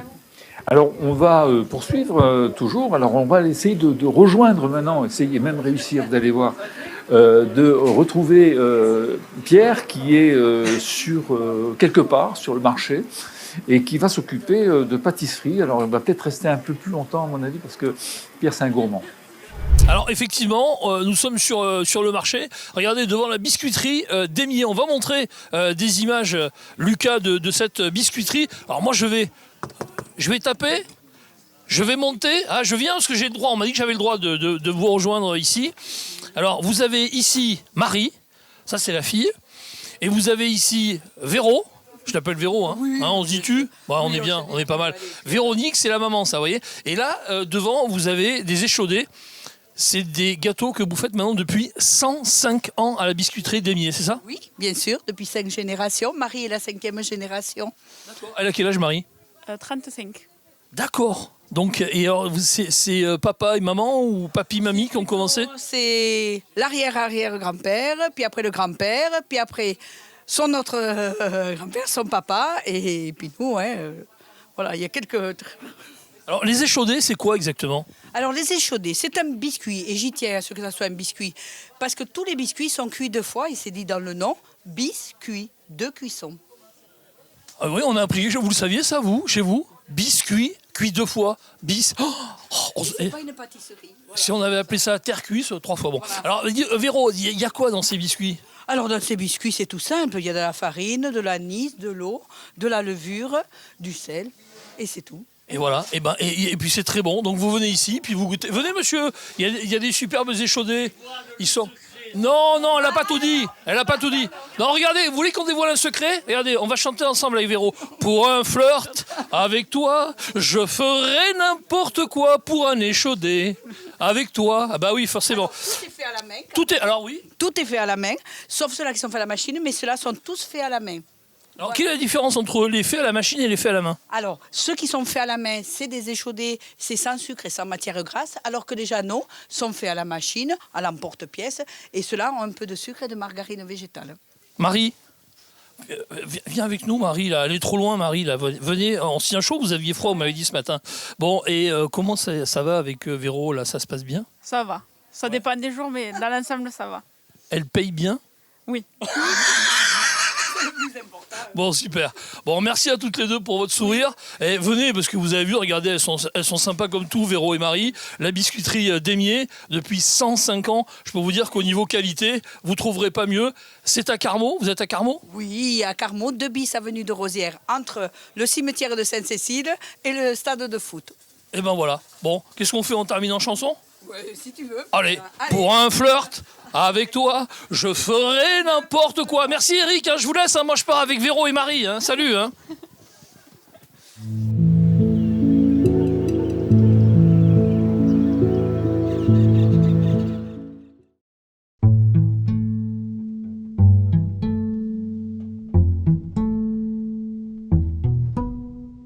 Alors le musée du Sceau du Tarn, en fait, a ouvert ses portes en 1995. On a un public qui a énormément progressé. On était à 5-6 000 encore dans les années 2005-2006.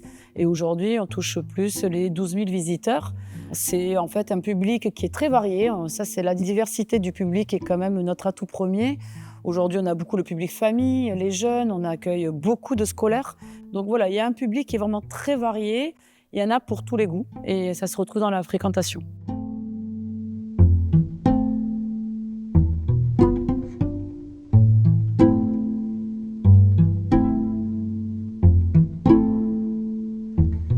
Le musée du Sceau du Tarn ne serait pas sans l'association des Amis du musée. Il a été créé vraiment à l'initiative en fait, d'une association qui a vu le jour en 1989.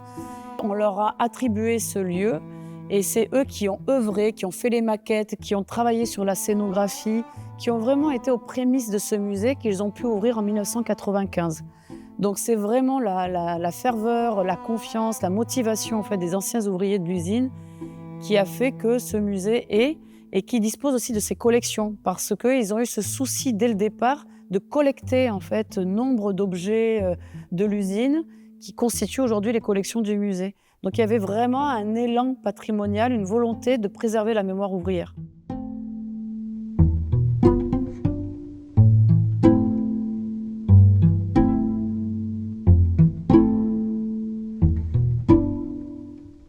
Les bénévoles, malheureusement fondateurs, ont tendance à partir, mais il y a de nouveaux qui arrivent parmi nous, qui composent aujourd'hui aussi les bénévoles et l'association du musée. Et ce qui est assez touchant, c'est qu'au final, certains n'ont pas du tout travaillé au Sceau du Tarn et n'ont même pas eu de famille qui y ont travaillé.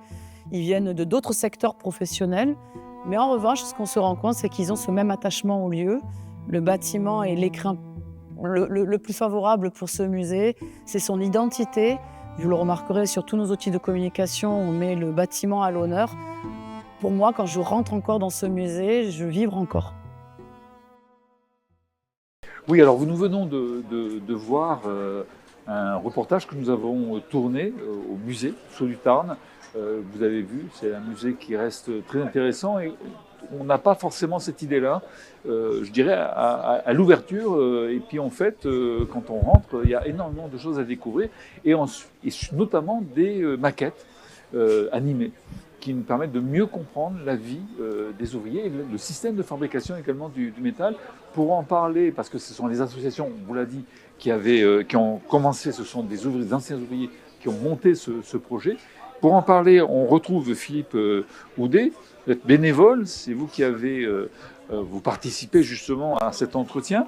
D'ailleurs, une question, est-ce que le musée pourrait fonctionner sans les bénévoles? Ce serait un peu compliqué. Oui, tout à fait. C'est ça. Hein. Très en fait, c'est vraiment quelque chose qui est porté par la population. Oui, tout à fait. Non, mais voilà. Puis en plus, bon, c'est quelque chose qui a été créé par les bénévoles. Donc c'est vrai qu'on a une grosse aide des services techniques de la mairie, parce qu'on n'a quand même pas tous les éléments et non plus les matériaux qu'il faut pour ça. Donc, mais après, bon, c'est vrai que les bénévoles, on a là quand même des anciens qui ont quand même vu qu'on était pratiquement à l'origine du départ du musée et donc qui sont là quand même pour nous aider. C'est eux d'ailleurs qui ont eu cette idée de faire le musée. Ah, tout à fait. Ça a trouvé un écho favorable sur les différentes mairies, mais à la base, c'est eux qui ont... On sait que Oui. c'est pas facile à faire. À la fermeture de l'usine en 83, ils ont fait créer une association fin 88, début 89 pour sauver une partie du patrimoine et essayer après de monter un musée qui, bon, comme j'avais par la suite est passé syndicat mixte, mais pour d'autres raisons. Et voilà, donc c'est... Non, ils ont quand même fait un gros travail pour ça. Alors vous êtes bénévole, je crois, depuis 10 ans, c'est ça? Oui, à peu près 10 ans. Années, ouais. Donc ce qui vous a attiré, j'imagine, c'est peut-être le côté participation, mais est-ce que c'est... Parce que finalement, il y a beaucoup de bricolage, je dirais. Vous êtes un manuel, vous participez à ça? Donc ça me plaît, de bricoler, tout ça, c'est quelque chose qui m'intéresse. Après, c'est vrai que bon, j'avais l'occasion quand même d'y aller, parce qu'ils ont quand même fait beaucoup de manifestations, beaucoup d'expositions, où j'y allais avant, d'être bénévole, même adhérent et tout ça. Et donc, à partir du moment où j'ai dit, quand je serai plus en activité, je viendrai vous aider, parce que mon activité était un peu plus compliquée pour me laisser du temps libre. Donc ça a commencé comme ça. Mais c'était dans votre tête, hein? Oui, parce que bon, je les connaissais bien finalement, à force. Alors, et je donnais un petit coup de main comme ça. Vous êtes voilà. combien de bénévoles actuellement? On est à 8-10, à peu près 8 ou 10. Voilà. Assez actif, c'est ce qu'il faut. On entendait les gens qui ont vécu et qui ont créé ce musée finalement à l'origine.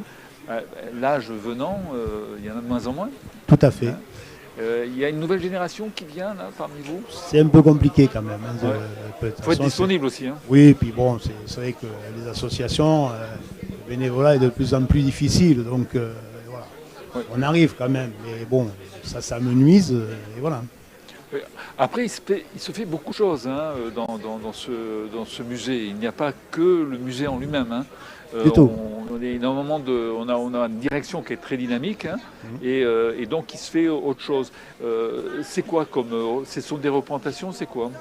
Oui, alors déjà, bon, ils ont un gros partenariat avec l'éducation nationale. Donc il y a quand même beaucoup de scolaires qui viennent avec des ateliers, que ce soit pour les tout petits, et puis après, ça peut aller jusqu'au lycée et voire plus. Par rapport à l'électricité éventuellement, mais après c'est vrai qu'il y a beaucoup d'animations et tout ça qui sont justement interculturelles, intergénérationnelles, et c'est ce qu'on veut, toucher un autre public qui va découvrir ce musée d'un autre biais, parce que faire une animation qui soit musicale ou quoi que ce soit, la terrasse l'été c'est sympa, les gens qui ne sont jamais venus au musée, puis finalement qui découvrent et qui vont revenir, de même que les scolaires, les enfants, disent aux parents, il faut aller voir et compagnie. Mais c'est vrai que bon, toujours... à voir tout le monde nouveau, tout à fait, c'est ce qu'il faut. Alors, je reviens vers vous, parce qu'on parle de quelque chose de majeur finalement dans l'activité touristique, mais ça coûte cher, j'imagine, comme ça, un musée, parce qu'on se doute que la mairie est bien impliquée.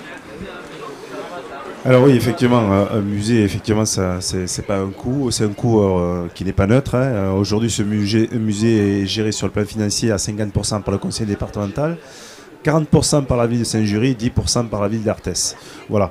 Je voudrais vraiment saluer ce que vient de dire Philippe Houdet sur l'engagement des bénévoles, parce qu'on y met aussi les services techniques, bien sûr, parce que pour nous, ce musée, c'est notre patrimoine, c'est l'identité de la ville, et c'est essentiel. Voilà. Donc on a besoin de tous les partenaires pour faire vivre ce musée, et la ville de Saint-Jury s'y implique particulièrement fortement, parce que c'est important pour nous. Alors, le tourisme, ce n'est pas exclusivement, on va dire, le musée. Alors je reviens vers vous, Didier. On peut trouver d'autres activités touristiques. Alors le tourisme, ça veut dire qu'on a des gens qui ne sont pas forcément de la région et qui donc cherchent ici un bien vivre, on va dire. Oui, mais c'est tout à fait ça. Bon, depuis quelques années, on a longuement parlé du Sud du Tarn, du musée. Donc on a focalisé sur Saint-Jury, ville industrielle. Non, ce n'est pas que ça. La part touristique, il y a vraiment un potentiel important en la matière. Donc au-delà du musée, bien entendu, sur la commune, nous avons deux castrons, deux vieux villages. Pas beaucoup de communes dans le département en ont, que ce soit à Saint-Jury, donc comme on dit, et puis au village des Avalas. Donc il y a aussi un castron avec un patrimoine là aussi important, un castron qui a été rénové il y a quelques années, où on a d'ailleurs à l'occasion de la rénovation trouvé, peut-être nos amis du patrimoine en ont parlé, un cercueil vieux de 1000 ans. Donc vous voyez, donc il y a sûrement encore des choses enfouies ici et là. Donc oui, sur la commune, il y a ce castron, mais je tiens quand même à rappeler que Saint-Jury, depuis peu, est au cœur de ce qu'on appelle un grand site d'Occitanie. qui démarre à la cité épiscopale d'Albi et qui va aux portes de l'Aveyron, donc englobant Ambialé et bien entendu la vallée du Tarn, Saint-Jury, et aux portes de la vallée du Tarn, ça on y tient. Avec monsieur le maire, on veut vraiment promouvoir cette identité parce qu'il y a un potentiel touristique, c'est vrai. Nous avons sur la commune 4 sentiers de randonnée labellisés. Il y a 2 sentiers de grande randonnée qui passent sur le GR36 qui vient de Bustriam, qui va dans les Pyrénées à Bourg-Madame. Et depuis peu, il y a GR736 qui lui vient de Villefort dans les Cévennes et qui vient jusqu'à Albi de façon à parcourir toute la vallée du Tarn, des gorges jusqu'à la vallée. Donc le potentiel y est. Je terminerai, on a cité tout à l'heure le canoë, le centre équestre, et il y a d'autres, je n'ai pas trop le temps peut-être d'en parler. Donc, les atouts touristiques y sont, et on veut vraiment promouvoir cette identité touristique pour être un peu complémentaire. Justement, la proximité d'Albi, qui bien sûr est un joyau, on va dire, par rapport avec le classement UNESCO et tout ça, est-ce que c'est plutôt une bonne chose, c'est-à-dire que ça amène déjà des gens qui sont sur la région, qui se disent tiens, allons voir ailleurs, ou au contraire ça focalise tout, c'est-à-dire ça attire tout sur Albi et on vous laisse que les miettes. Ben, c'est un petit peu l'enjeu, vous avez très bien résumé la problématique. Bon, Albi, bien entendu, c'est un site majeur, mais je pense que ce que cherchent aussi les touristes, c'est bien, on est à Albi, mais bon, il y a des aires de camping-car en ville, etc. Nous, on souhaiterait pouvoir fixer des touristes sur la commune, parce qu'ici à Saint-Jury, on est au calme, on est au vert. Il y a l'écrin à Balatois, donc je pense qu'on en a parlé tout à l'heure, qui permet à tout un chacun de se poser, de rejoindre Albi par les voies vertes. On a développé des voies cyclables, donc pour permettre, Albi n'est pas très loin, c'est à 6 km, donc c'est très faisable maintenant. Et donc je crois qu'il y a vraiment ces atouts-là qu'on veut développer. Bon, bien entendu, Albi sera toujours Albi, mais à part ça, on a peut-être notre épingle du jeu à tirer pour fixer les gens sur la commune et qui profitent du calme et de la verdure. C'est important quand on est en vacances aussi de ne pas avoir le stress de la ville. Alors, juste une petite précision, pour qu'une ville vive, ça sort un peu, on élargit par rapport au tourisme, il faut aussi qu'il y ait de bonnes communications, on va dire oui, qu'on puisse facilement venir. On est d'un côté du Tarn, il y a des ponts. C'est vrai qu'il y a des zones quand même qui sont au niveau de la circulation. On a un peu l'impression qu'il y a une forme de saturation. Est-ce que c'est quelque chose qui peut être un frein ? Alors c'est un vaste sujet. Ce sujet, aujourd'hui, c'est vrai que le pont d'Arthès, il peut accueillir jusqu'à 15 000 véhicules au jour. Ce qui veut dire qu'entre la ville d'Arthès et la ville de Saint-Jury, c'est un passage relativement important de l'agglomération albigeoise, qui est intimement lié aussi à la 88, que ce fameux sujet qui n'est pas encore acté, qui est aujourd'hui en charge de la région et de l'État. Donc nous, acteurs locaux, nous souhaitons vraiment que ce sujet puisse vraiment s'ouvrir de façon beaucoup plus sérieuse. Alors effectivement, est-ce que c'est un frein ? Aujourd'hui, on le régule bien. C'est plutôt aussi une force, puisque ça permet aussi à nos commerces de proximité de travailler également, mais on souhaite quand même que le sujet de la 88 puisse quand même être débattu et réouvert plus sérieusement. Merci David Donez. On va passer à la dernière partie, on arrive à la conclusion. On va parler musique un peu. Et on va donc demander à Alain Samatan et à Patrick Schleré de venir nous rejoindre et on terminera d'ailleurs en musique.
Donc, on va terminer en musique.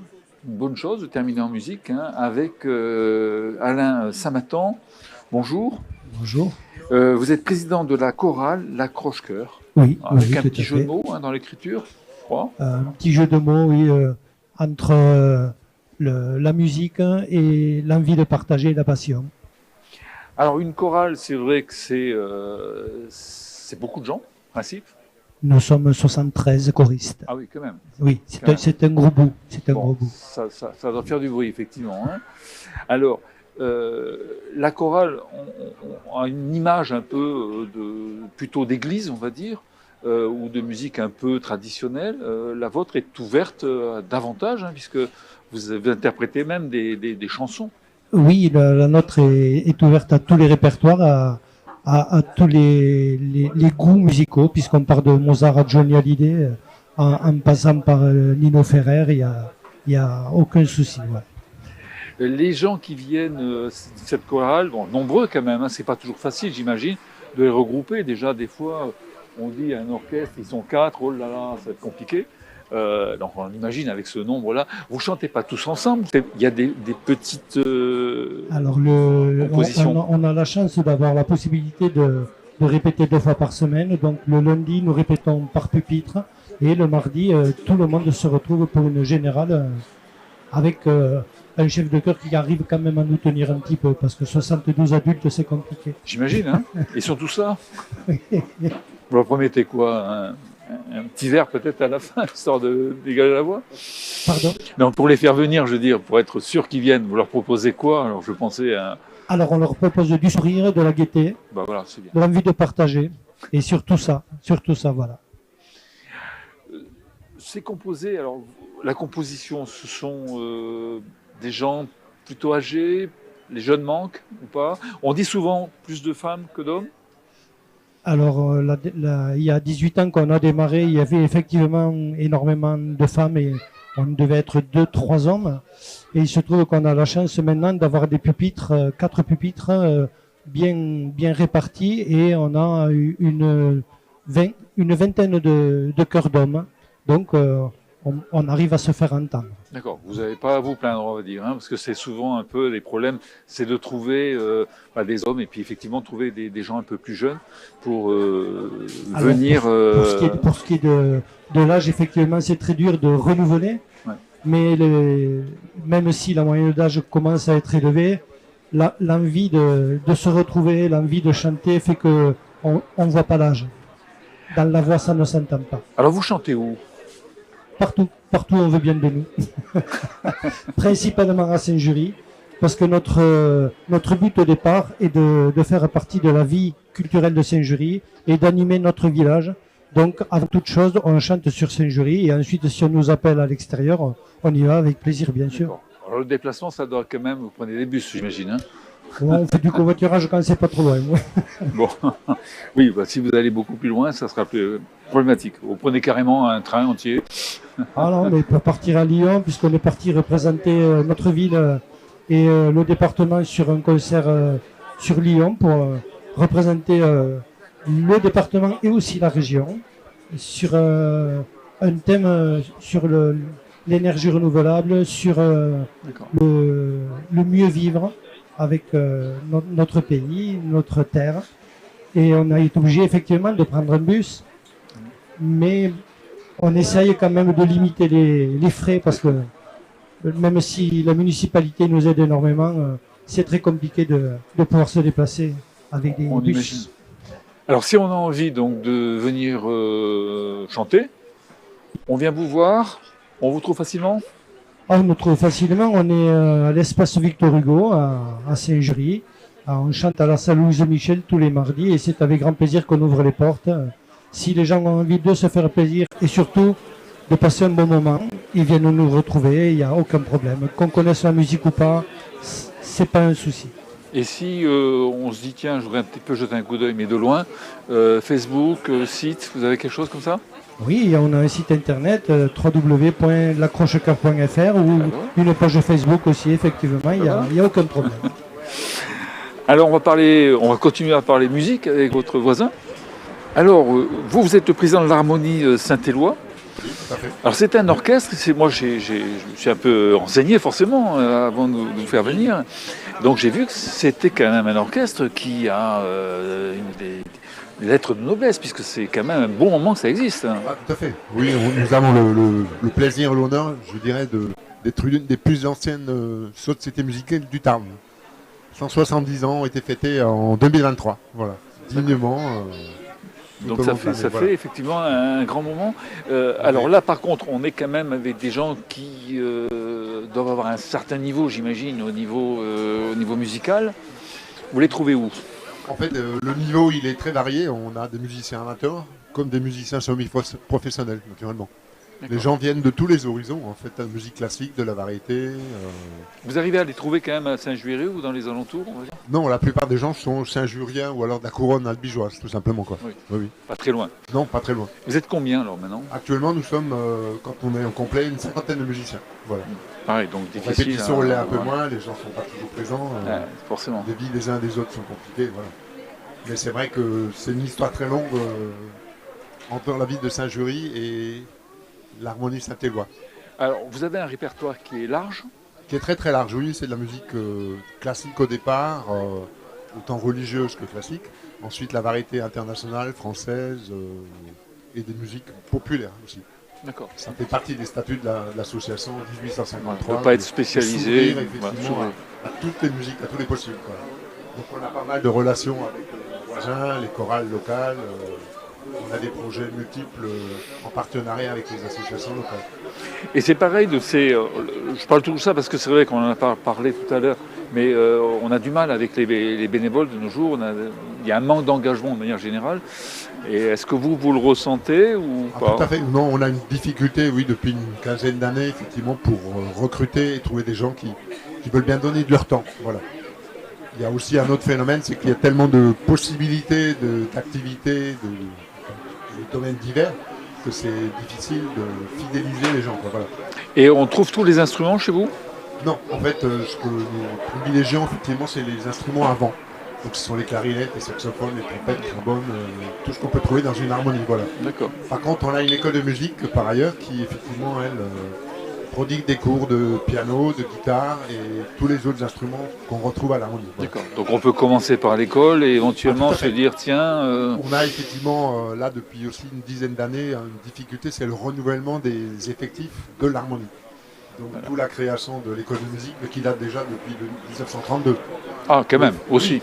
D'accord. Il y a eu des phénomènes dans les années 50 où il y a eu après-guerre, il fallait remonter donc, les troupes et motiver les jeunes. Le même phénomène dans les années 60, où effectivement il y a eu le creux de la vague avec les années 68, où il y a eu tellement de possibilités d'ouverture, de liberté, que la musique reste quand même un art difficile, donc avec beaucoup de travail. C'est exigeant, effectivement. Voilà. Donc l'école de musique est là, et depuis maintenant 5-6 ans, on a revu effectivement la pédagogie. L'enseignement est vu différemment, beaucoup plus ludique, et on a actuellement des gamins qui commencent à partir de 3 ans. L'éveil musical jusqu'à 82 ans pour notre doyen qui est trompettiste. Voilà. D'accord. Donc il n'y a pas d'âge pour apprendre la musique. C'est vraiment, mais ça reste. Bon, ça reste un vivier éventuellement. Tout à fait, voilà. Mais qui nous est tout à fait nécessaire aujourd'hui. On est conscient du vieillissement de nos musiciens. Alors même question pour vous trouver. Pour nous trouver, c'est tout simplement, nous sommes logés gracieusement par la mairie à l'école de musique. Alors qui oui, est vous située regardiez par là parce qu'effectivement on n'est pas très loin. Au complexe culturel de la gare, voilà, centre-ville déjà. On a effectivement un site sur Facebook, on est sur Instagram et on a un site internet. Voilà. Saint-Éloi, il y a une raison? Oui, c'est le patron des métallurgistes. Donc c'est à l'origine en 1824-23 effectivement que la mairie de Saint-Jury a voulu monter un orchestre pour les fêtes de la Saint-Éloi. C'était des ouvriers Ce sont des ouvriers à l'époque de l'usine qui ont été jusqu'à une centaine dans les années 40, 1840, 1850, qui ont monté effectivement ce groupe pour les fêtes au départ. Et donc ça a été mis en place par l'industrie, par les forges, les aciéries du Saut du Tarn. Alors bon, donc pas de problème, on peut vous trouver assez facilement. Non, assez facilement, tout à fait. Et il n'y a pas de souci. Donc si vous souhaitez éventuellement jouer un peu dans un orchestre avec une forte réputation, n'hésitez pas, ou chanter. vous avez aussi la bonne adresse. Vous allez nous retrouver effectivement en 2025. Nous avons des projets communs, comme la réalisation probablement d'un vieux projet, un CD qui sera offert à la mairie avec des chants et des musiques locales. Nous avons une petite pépite là sous Saint-Jury, c'est Jules Massenet, le compositeur, qui était le neveu du créateur d'une des usines de Saint-Jury, qui nous a offert un morceau spécifique donc, pour l'harmonie Saint-Éloi. Voilà, donc des projets. C'est un projet qui va voir le jour en 2025. Je laisse le message à David Donnet. Je crois qu'il a entendu. Merci à vous deux. De rien. Merci. On arrive à la fin de notre émission. Je pense qu'il serait un peu utile de revoir avec David Donnet si justement on peut parler de la ville et de l'avenir. Vous êtes en charge maintenant depuis 4 ans et demi à peu près. Bon, vos premières expériences quelque part. Difficile, j'imagine, c'est pas forcément facile. Il y a de moins en moins de gens qui candidatent pour devenir maire. Comment vous voyez, vous, l'avenir de la ville? J'imagine que vous avez plein de projets. Alors, Saint-Jury, c'est vrai que c'est l'analyse qui est la même. C'est vrai que c'est mon premier mandat. Et alors, je tiens à rappeler qu'on a tous attaqué, et je salue mes collègues élus municipaux pour ça en France, en période du Covid. Le Covid, ça a été le début de mon mandat pendant presque plus de 2 ans. Donc, c'était d'abord la gestion de crise sanitaire. Et sur 4 ans et demi, c'est à peu près 2 ans de gestion de crise pour nos enfants, pour nos écoles, pour le secteur entrepreneurial, salarial, artisanal. Pour tout le monde, ça a été vraiment quelque chose de très difficile à gérer. C'était commencé facilement. Hein. Non, ça a été pour une première expérience, on était dans le dur. Alors peut-être que le pompier que je suis, habitué à la gestion de crise, m'a permis peut-être d'assumer un peu plus pleinement cette situation. Et je tenais, par cette émission aussi, à remercier tout le secteur médical et paramédical, puisqu'on ne se souvient pas, mais les périodes où on mettait des stands pour venir se faire tester, ici, tout le secteur, que ce soit les pharmacies, les infirmiers, les médecins et les pharmaciens sont venus tester au niveau d'un drive qu'on a mis en place au niveau de l'Albaré. Ça a duré pendant 6 mois, gracieusement. Donc ça permettait à chacun, à l'époque, c'était la course à celui qui devait se faire tester. Donc très difficile pour le jeune maire que j'étais d'attaquer dans ces conditions, mais on a tenu la barre. Aujourd'hui, on a la chance d'avoir eu beaucoup de solidarité locale. Et c'est vrai que si je devais conclure sur notre ville, je dirais que c'est une ville, Saint-Jury, riche de son identité, de son patrimoine, et qui est très important pour nous, mais aussi qui est aussi maintenant tourné vers l'avenir. Et c'est tous ensemble, et je remercie tous les acteurs qui ont participé ce matin, qui ont vraiment donné de leur cœur pour montrer que notre ville est belle, elle est tournée vers l'avenir, tous ensemble. Merci, monsieur le maire. Voilà, on arrive à la fin de cette émission. On va conclure avec de la musique, puisqu'on ne les a pas fait venir pour rien. Donc on va conclure avec de la musique. Et puis je pense que ça donne une impression un peu plus de joie qui correspond finalement à cette ville très solidaire. Voilà, et je vous dis à très bientôt pour un jour une commune. À bientôt.